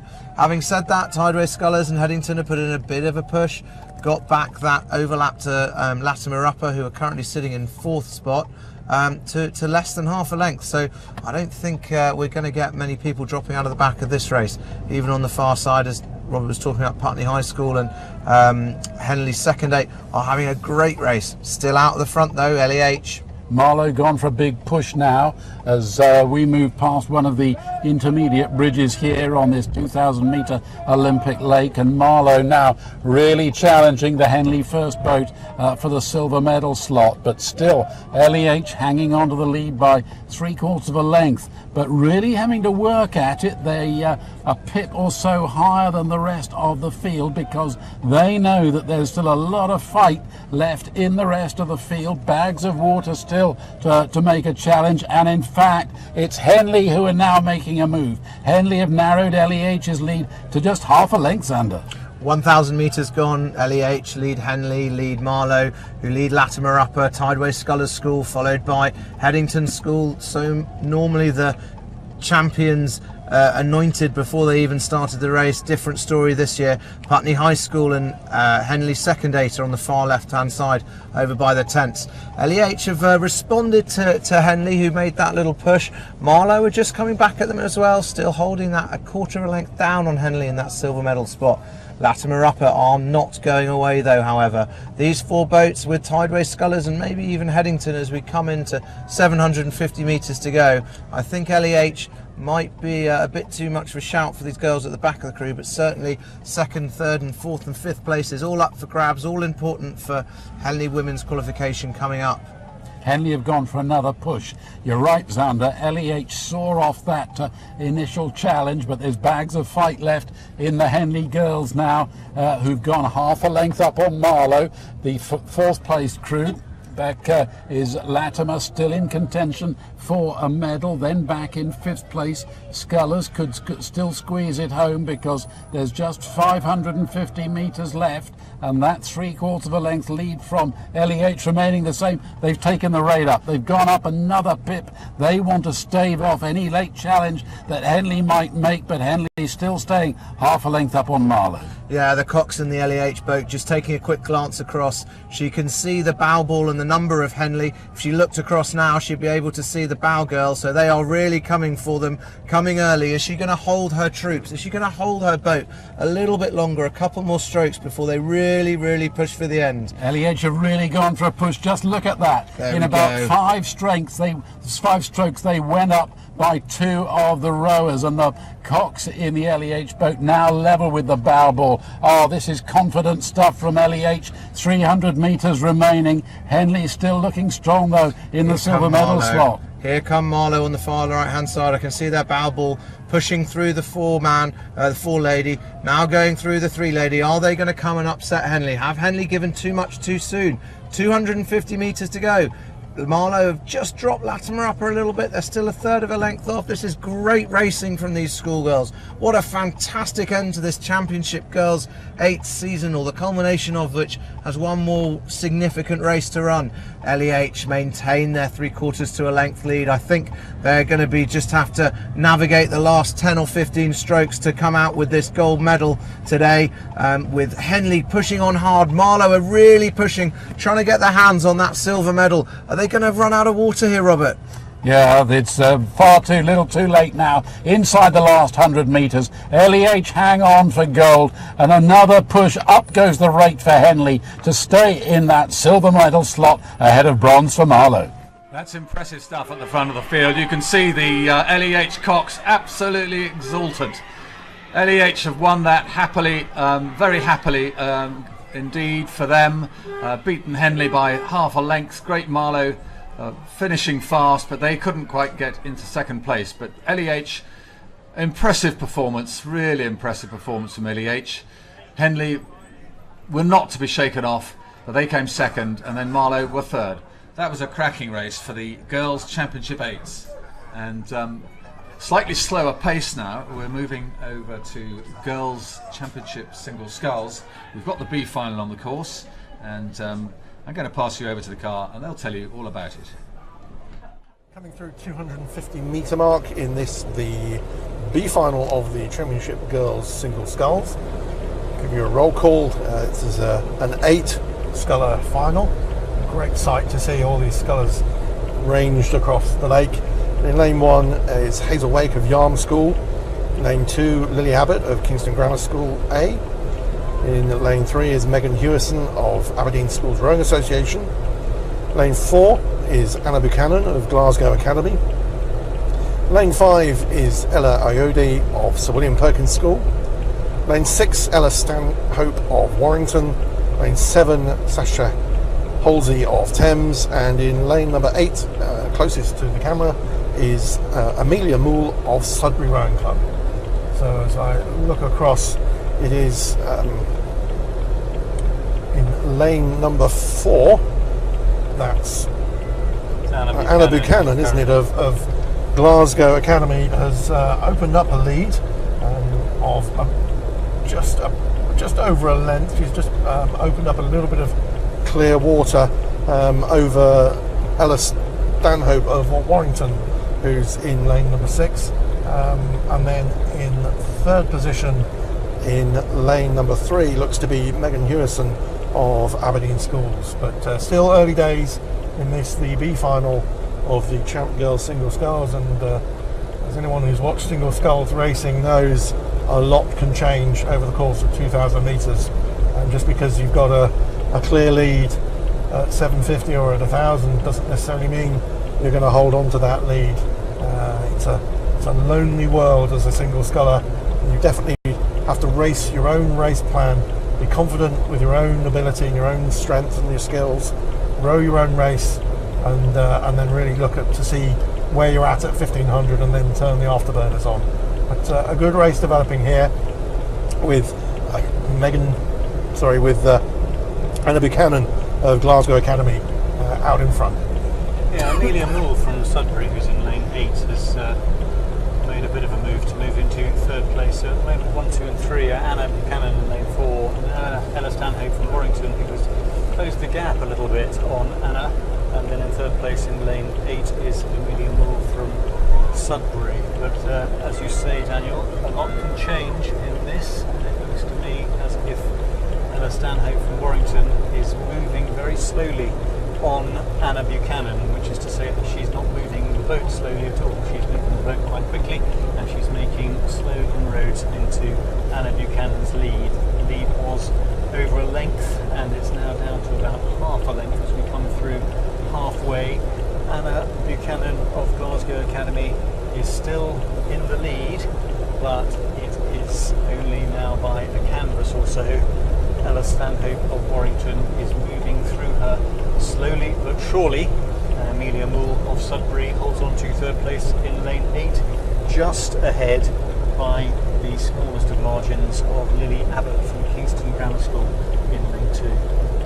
Yeah, I was going to say, it looks as though Lily Abbott, Kingston Grammar, had made a little bit of a move there to try and get on terms with the rest of the field to take the third spot. So at the moment, third looks very much a battle between 3 scullers. There's Lily Abbott of Kingston Grammar School, Ella Iodi of Sir William Perkins School in lane number 5, and Amelia Moore of Sudbury in lane number 8. But out front, it is still Anna Buchanan. She's just holding on to that lead. She was able to hold off the charge that Ella Stanhope put together, and has just kept it at about half a length in the last 250 metres. So the girl from Warrington put a big push in between 750 and 1,000 to close down from a clear water lead down to only half a length. But it looks as though Anna Buchanan has managed to peg that back, and it's still, half a length as it's been for the last 250 metres. It remains to be seen whether Ella Stanhope has put all her energies into that push for that 250 metres, or whether she's got anything left in the tank to try and close that half a length in this, in the final sort of 600 metres. But it looks as though Anna Buchanan has just put a little squeeze on, nothing really with a rake, just in the water, and she's opened it back up again to about a length as these 2 scullers approach the 1,500 metre mark. And again, behind them for third place, it really is a battle between 3 or 4 scullers. 8 seconds in it between these two when they did the time trial, and it's interesting to see that Anna Buchanan has not looked across once during the course of this race at Ella Stanhope, whereas Ella Stanhope in lane 6 has looked across a number of times to see what the distance is that she has to close. She put in a lot of hard work going between 1,000 and 1,500 metres, and as Daniel said, Anna Buchanan just rode her own race and managed to hold her off. The distance between them narrowed to half a length, but it has increased again since then. It's now just open water between the two of them. I would be surprised if Anna Buchanan doesn't hold on to this lead now as we come into the last 300 metres or so and take first place in this B final. Ella Stanhope threw the kitchen sink at it between 1,000 and 1,500 metres. She looked across incredibly increasingly during the course of that 500 metres. I think she thought she might take it, and then when she stayed level at half a length distance for quite some time, she started then to fall away, and since then Anna Buchanan has been in control of this race. Yeah, and there's Anna Buchanan now. She's in the red boys, the final sort of 10 or 15 strokes. She's got this race under control. Great race though from Ella Stanhope. She threw, as you say, she threw absolutely everything at it. She's desperate for the line to come. She had a quick look over her shoulder to see how much further she got, because Ella Ayoade from Sir William Perkins is rapidly hauling her in. I don't think she's got enough course to overhaul her for a second, but for Ella Stanhope, I think the line can't come soon enough. But it's going to be Anna Buchanan of Glasgow Academy Rowing Club who takes this, the B final of the girls' champ single sculls. Yes, you're right. Anna Buchanan, she's just coming up to the line and she's crossed it, she's won it. And Ella Stanhope, as you say, is second, and in third place it's Ella Ayoade from Sir William Perkins School. And that was a convincing victory in the B final, but the A final's on the course, and I'll pass you over to the car with no further ado. Sculls, where Molly Curry, the Irish athlete from Coleraine, is leading the local girl Olivia Morgan of Shiplake by about a length and a half for gold and silver. Back in third place, Lauren Henry, who had a great time trial this morning, the fastest time on that occasion. She's holding on to the bronze medal slot, half a length back on Morgan. Fourth place currently, well, that goes to Jessica Reed from Bedford Modern. Then in fifth position, it's pretty tight, I think it's Eleanor Cushion of Northwich over on the spectator side. Still Molly Curry leading the way by a length and a half. Yeah, and Saskia from Wimbledon High School and the two girls, Emma and Phoebe from Westminster and Ely, make up the rest of the field.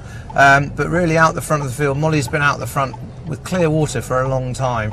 And actually, it was Jessica Reed from Bedford Modern who was giving the best challenge early on. But as we come to 750 metres to go, Olivia from Shiplake College, Olivia Morgan, has really just been slowly and quietly sculling a really great little race, tying with her Lauren Henry from Leicester Rowing Club, just bringing them all back together. And really Molly's gone off very well, but it's a case of whether she can maintain that through these last kind of 600 metres to go, I think, was what we've got to go here.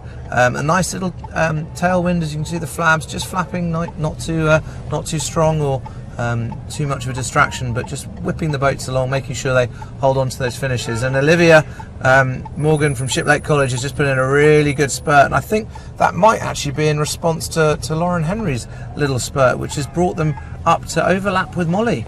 I tell you this, Xander, we've got 500 metres remaining, and the three athletes who are going to take the medals have long since been sorted, because the pace that is set by this leading trio has just blown the rest of the field away. Still Molly Curry holding on to the lead by clear water, but there's just half a length separating Olivia Morgan and Lauren Henry, and the Leicester athlete going for another little bit of a push. She glanced across to her left. She can see the wake of Morgan's sculling boat over to her left. She knows she's in with a shout for silver. This is looking close, Xander. I tell you, things change so quickly in single sculls that we could even have a complete changeover. Has Molly left enough in the tank in the last 300 metres or so to really fend off these attacks from these two? And it's Olivia Morgan who seems to be really at risk of losing that silver spot. She has a glance over her shoulder, sees where Molly is, and says, do you know what, I think I've still got a shout at this. And both of them have just gone up another pit.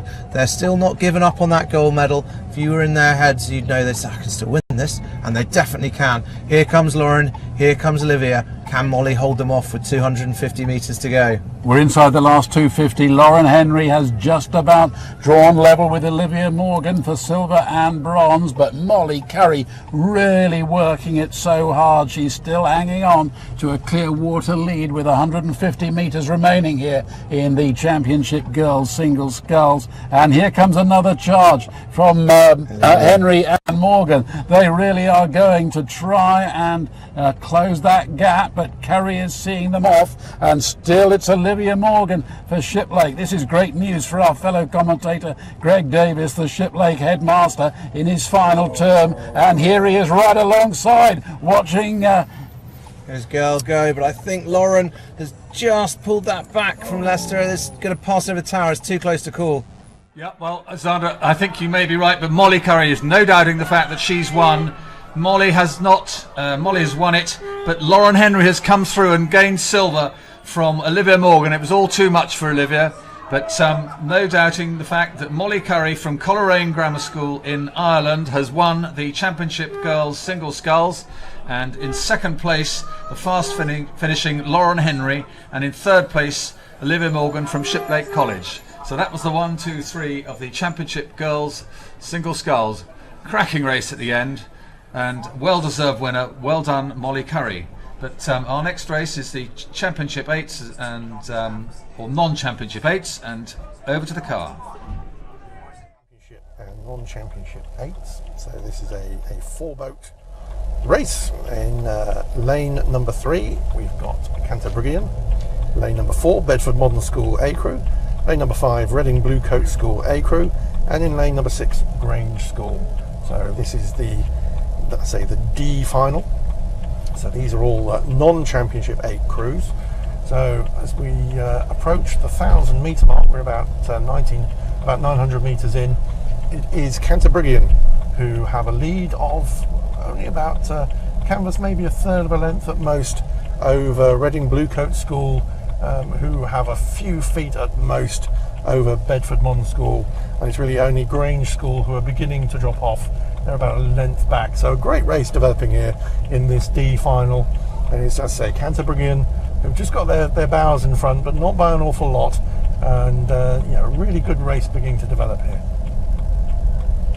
Yeah, these three are certainly making for an exciting race. There are literally feet between them. There is perhaps a couple of feet to the advantage of the Canterbury guys, but Bedford and Reading Blue Coat have really only got inches between them, if that. The Bedford crew, I think, are probably just in third place as things currently stand, but any one of these three could go on to win this D final. They are tussling for it stroke for stroke. Cox of the Bedford Modern crew, he was born to be a Cox, his name is indeed Benedict Cox.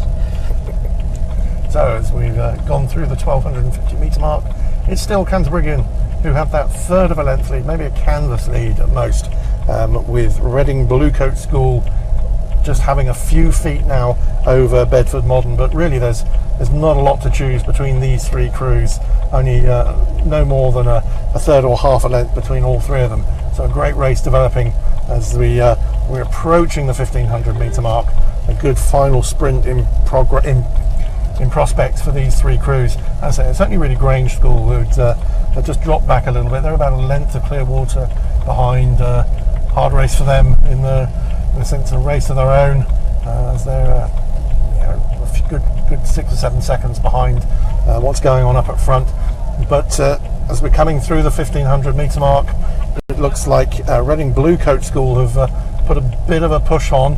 They've closed down Canterbury's lead to just a few feet, but Bedford as well, also not really out of it. They're only less than half a length behind both Canterbury and probably only a canvas behind Reading Blue Coat School. So really good race between these three crews. Yeah, they really pushed very hard there, the Reading Blue Coat guys. Tom Bryce in the Cox's seat. They're willing his crew on, but there has been a response from the Canterbury crew that lost their canvas lead and were only inches ahead, but they are now perhaps 2 or 3 feet ahead. Their Cox is Emily Staplehurst, who will be calling them in for these last, what are we now, 200 metres or so. And I say, as you said, that Bedford have really put a big drive in.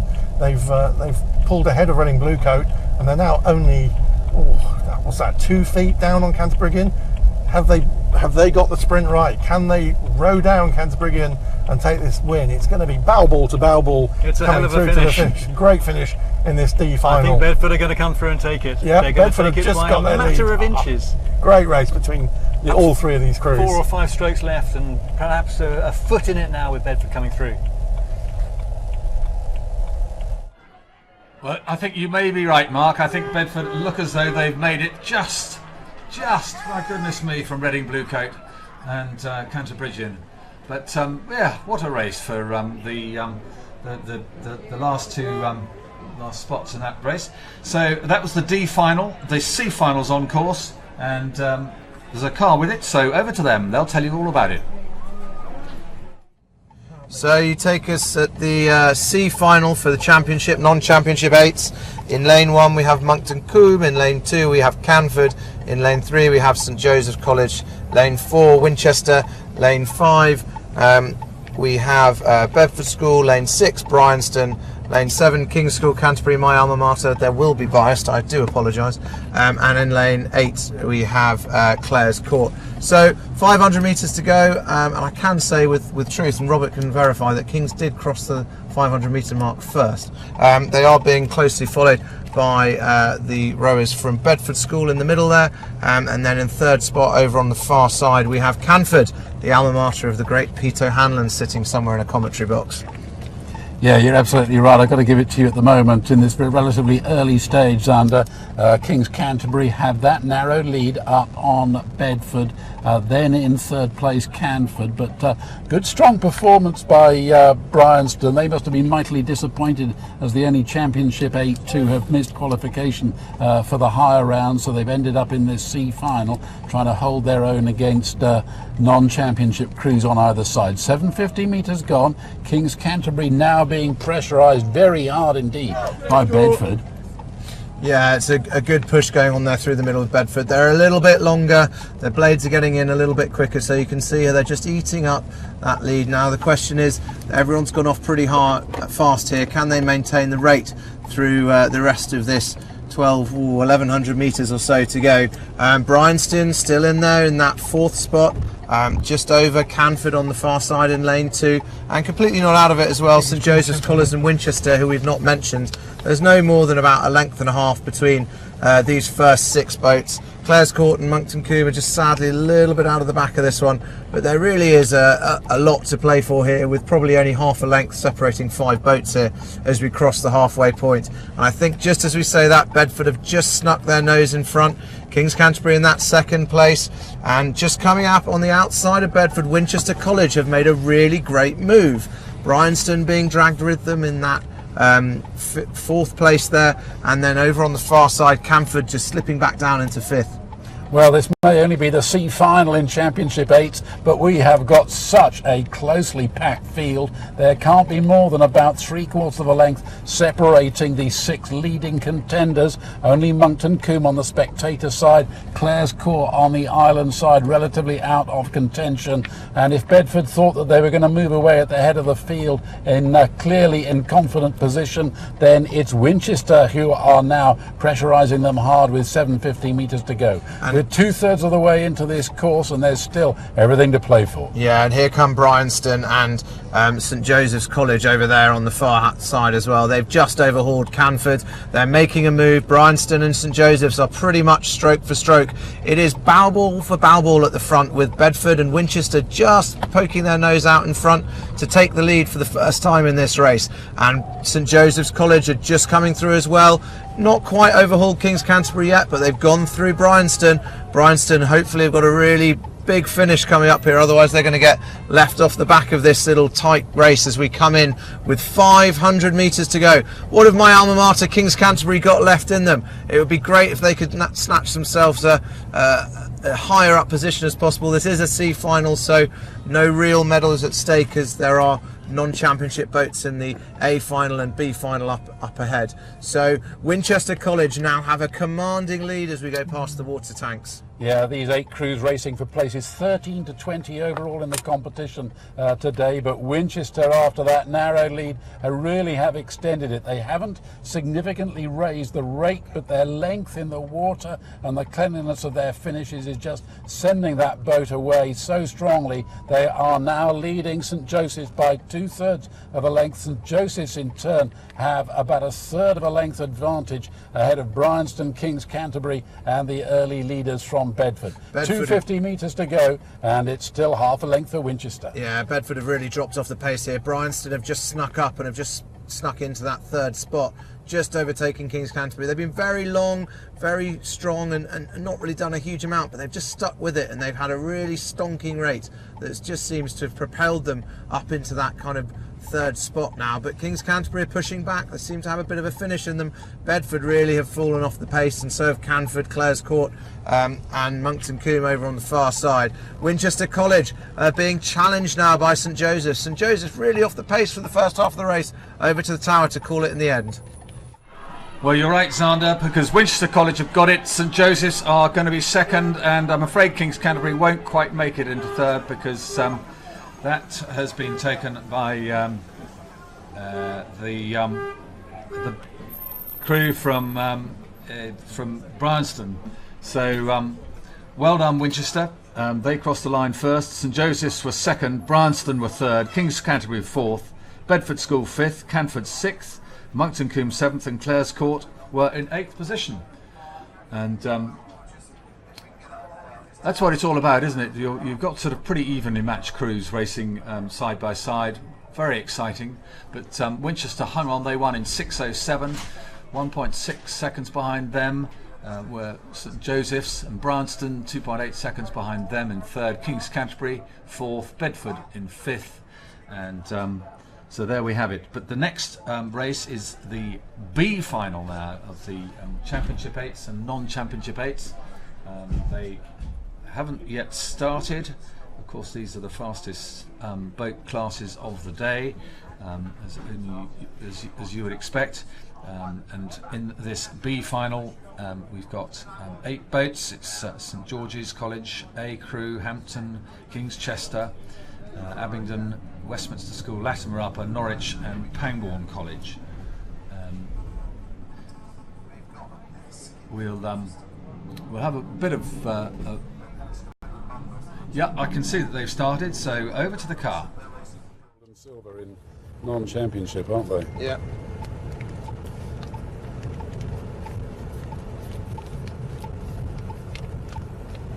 I do think it's a bit mean. So they can't read the signals, but I can tell you that the B final has started, and let's see if they're watching.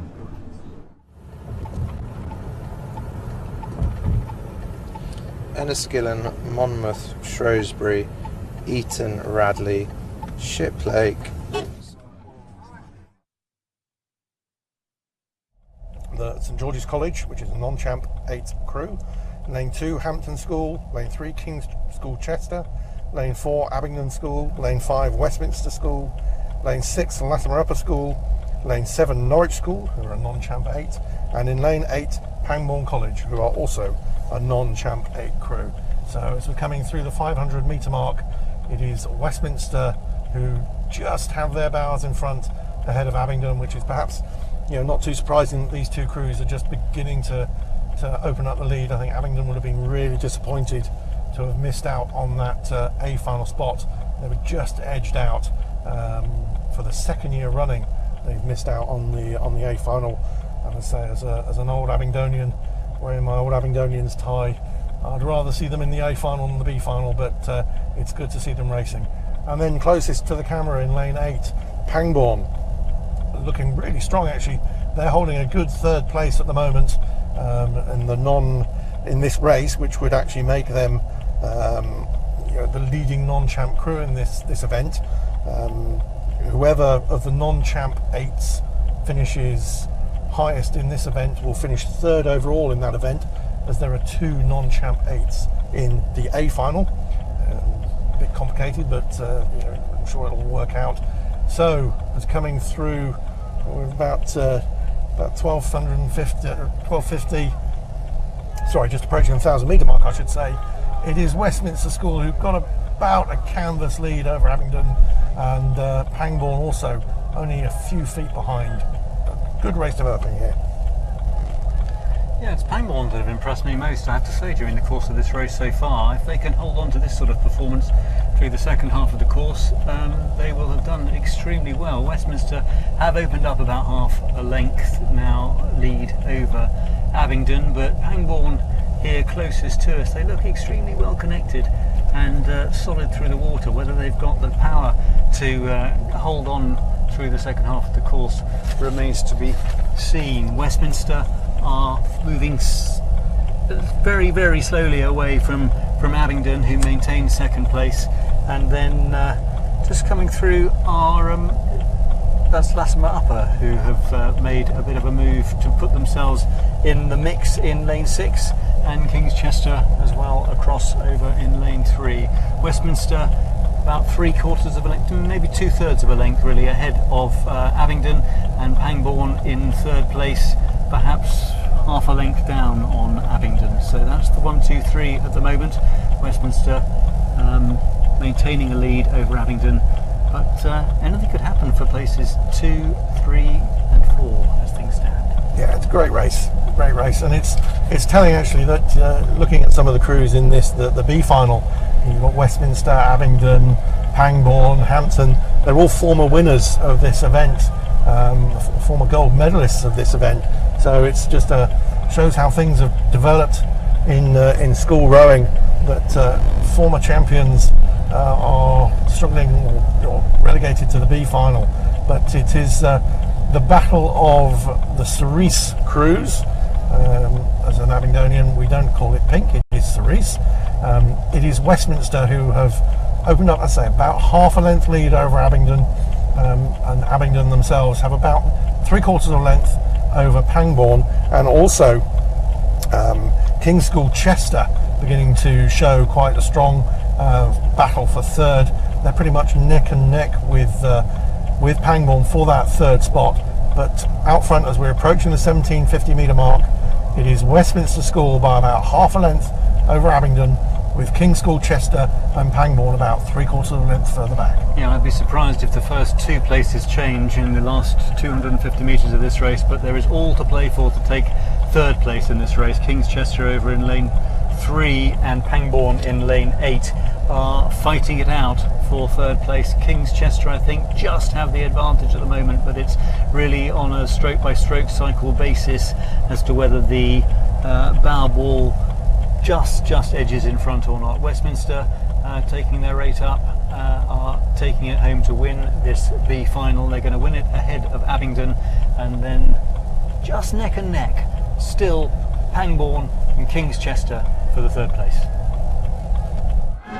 Well, thank you, Mark. No doubt about it. Westminster have got that by half a length over Abingdon, and my goodness me, it's really close, but I think Pangbourne have just got up on the line. We'll have to wait for the official verdict, but Westminster definitely first, and the pink beat the cerise, and third place, well, let's wait and see what they say. The provisional result is that Pangbourne snuck home in third place just ahead of King's Chester, and Hampton were fifth, but Westminster first in 5:59.89, Abingdon second 6:01.86, and then we'll just have to wait and see for the confirmation of the timings, but I can see that on the screen. There's very little doubt that we've got Westminster ahead of Abingdon in that the B final of the championship and non-championship 8s. And now, ladies and gentlemen, this is what you've been waiting for. This is the big one. This is the final of the Queen Mother's Cup for championship 8s, and it's going to be a humdinger, and I'm going to give you Robert Trahan Jones to describe what's going to happen. Well, welcome back to the climax of the entire day here on day 2 at the National Schools Regatta. It is, of course, the keenly awaited Championship 8s. An 8-boat lineup between Enniskillen and Royal in lane 1, Monmouth School in lane 2, the 2 non-championship 8s. So they'll be racing their private race for the non-championship title. But then the real men in lane 3, Royal Shrewsbury, Eton in 4, Radley in 5, Shiplake in lane 6, St Paul's in 7, and the lineup complete by KCS, King's College School, in lane 8. And the race is underway. So we are off here and we've just gone past that 100-metre technical mark, and it is wonderful to see so many blades, so many boys, so many boats going so fast through the water. A great start, and off the line we've got a really great start from St Paul's. They've been starting well all day, I've been told, so they have a half-length lead as we approach kind of 250 metres to go mark.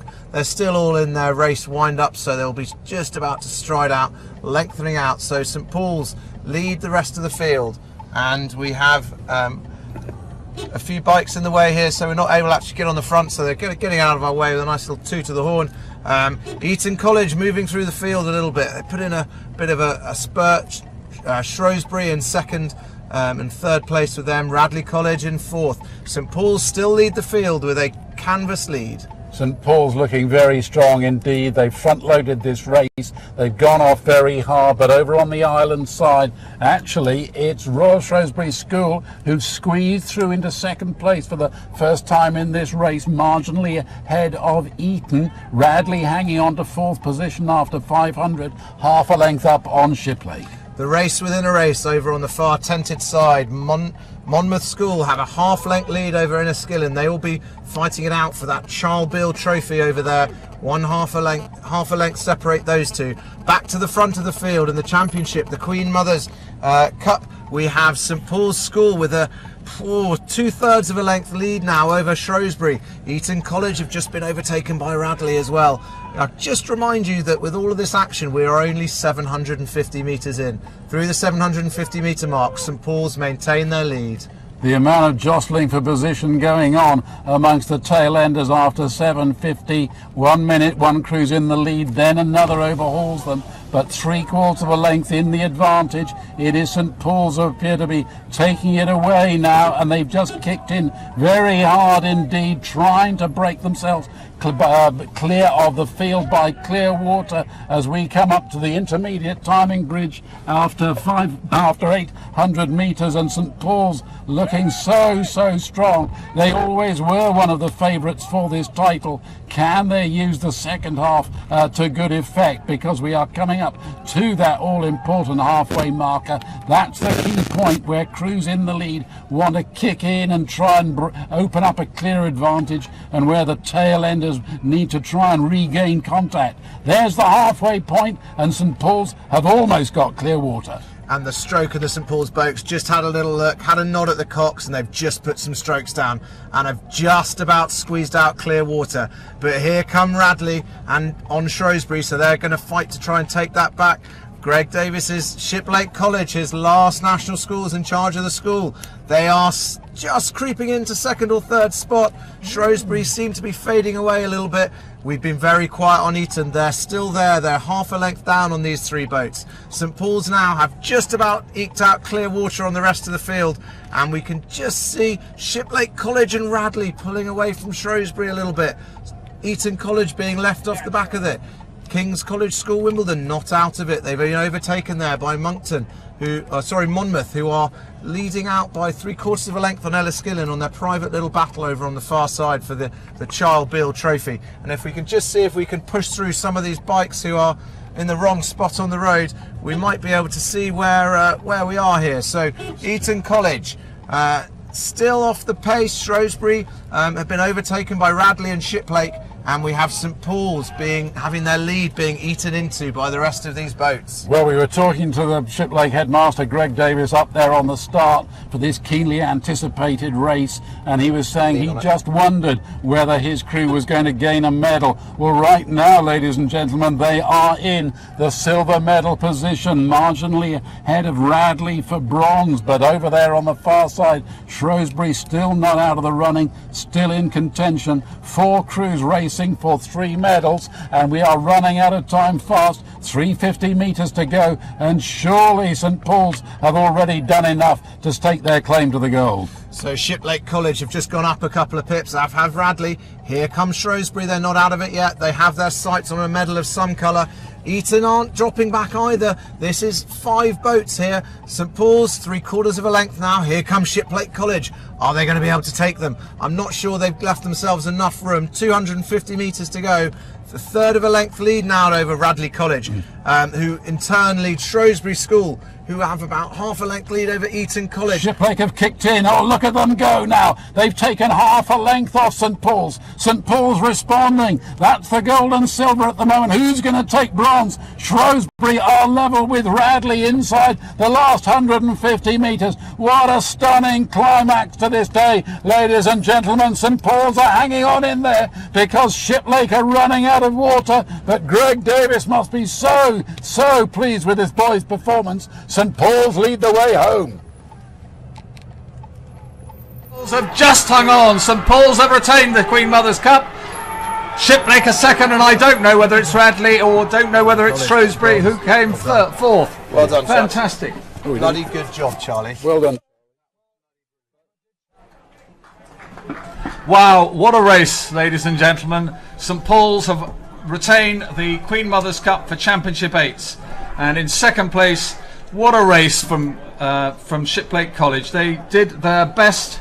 They couldn't quite get it. They were 1 second behind St Paul's. St Paul's have won in 5:48.10. Shiplake second in 5:49.19. And Radley College just hung on to the bronze medal by less than half a second from Shrewsbury School. So St Paul's won it. Shiplake second. Radley get bronze. Fourth was Shrewsbury. Fifth, Eton. Sixth, Monmouth. Seventh, Enniskillen. And KCS were in 8th place. And it was a matter of 10 seconds cover the field, but my goodness me, St Paul's, they led out from the start. We really thought that they were going to pull right away and dominate.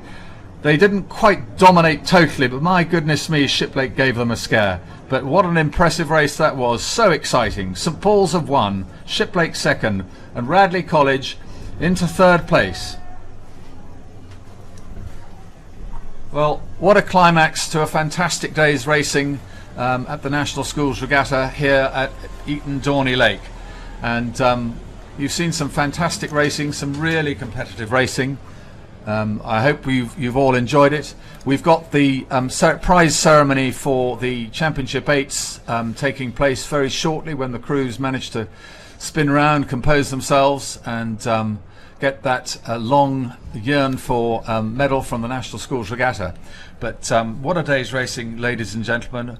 I hope everybody's enjoyed it. Tomorrow morning we do it all over again at 8 o'clock, and I hope that most of you will be here. If not in person, then watch it on the National Schools Regatta and watch the streaming of this fantastic event.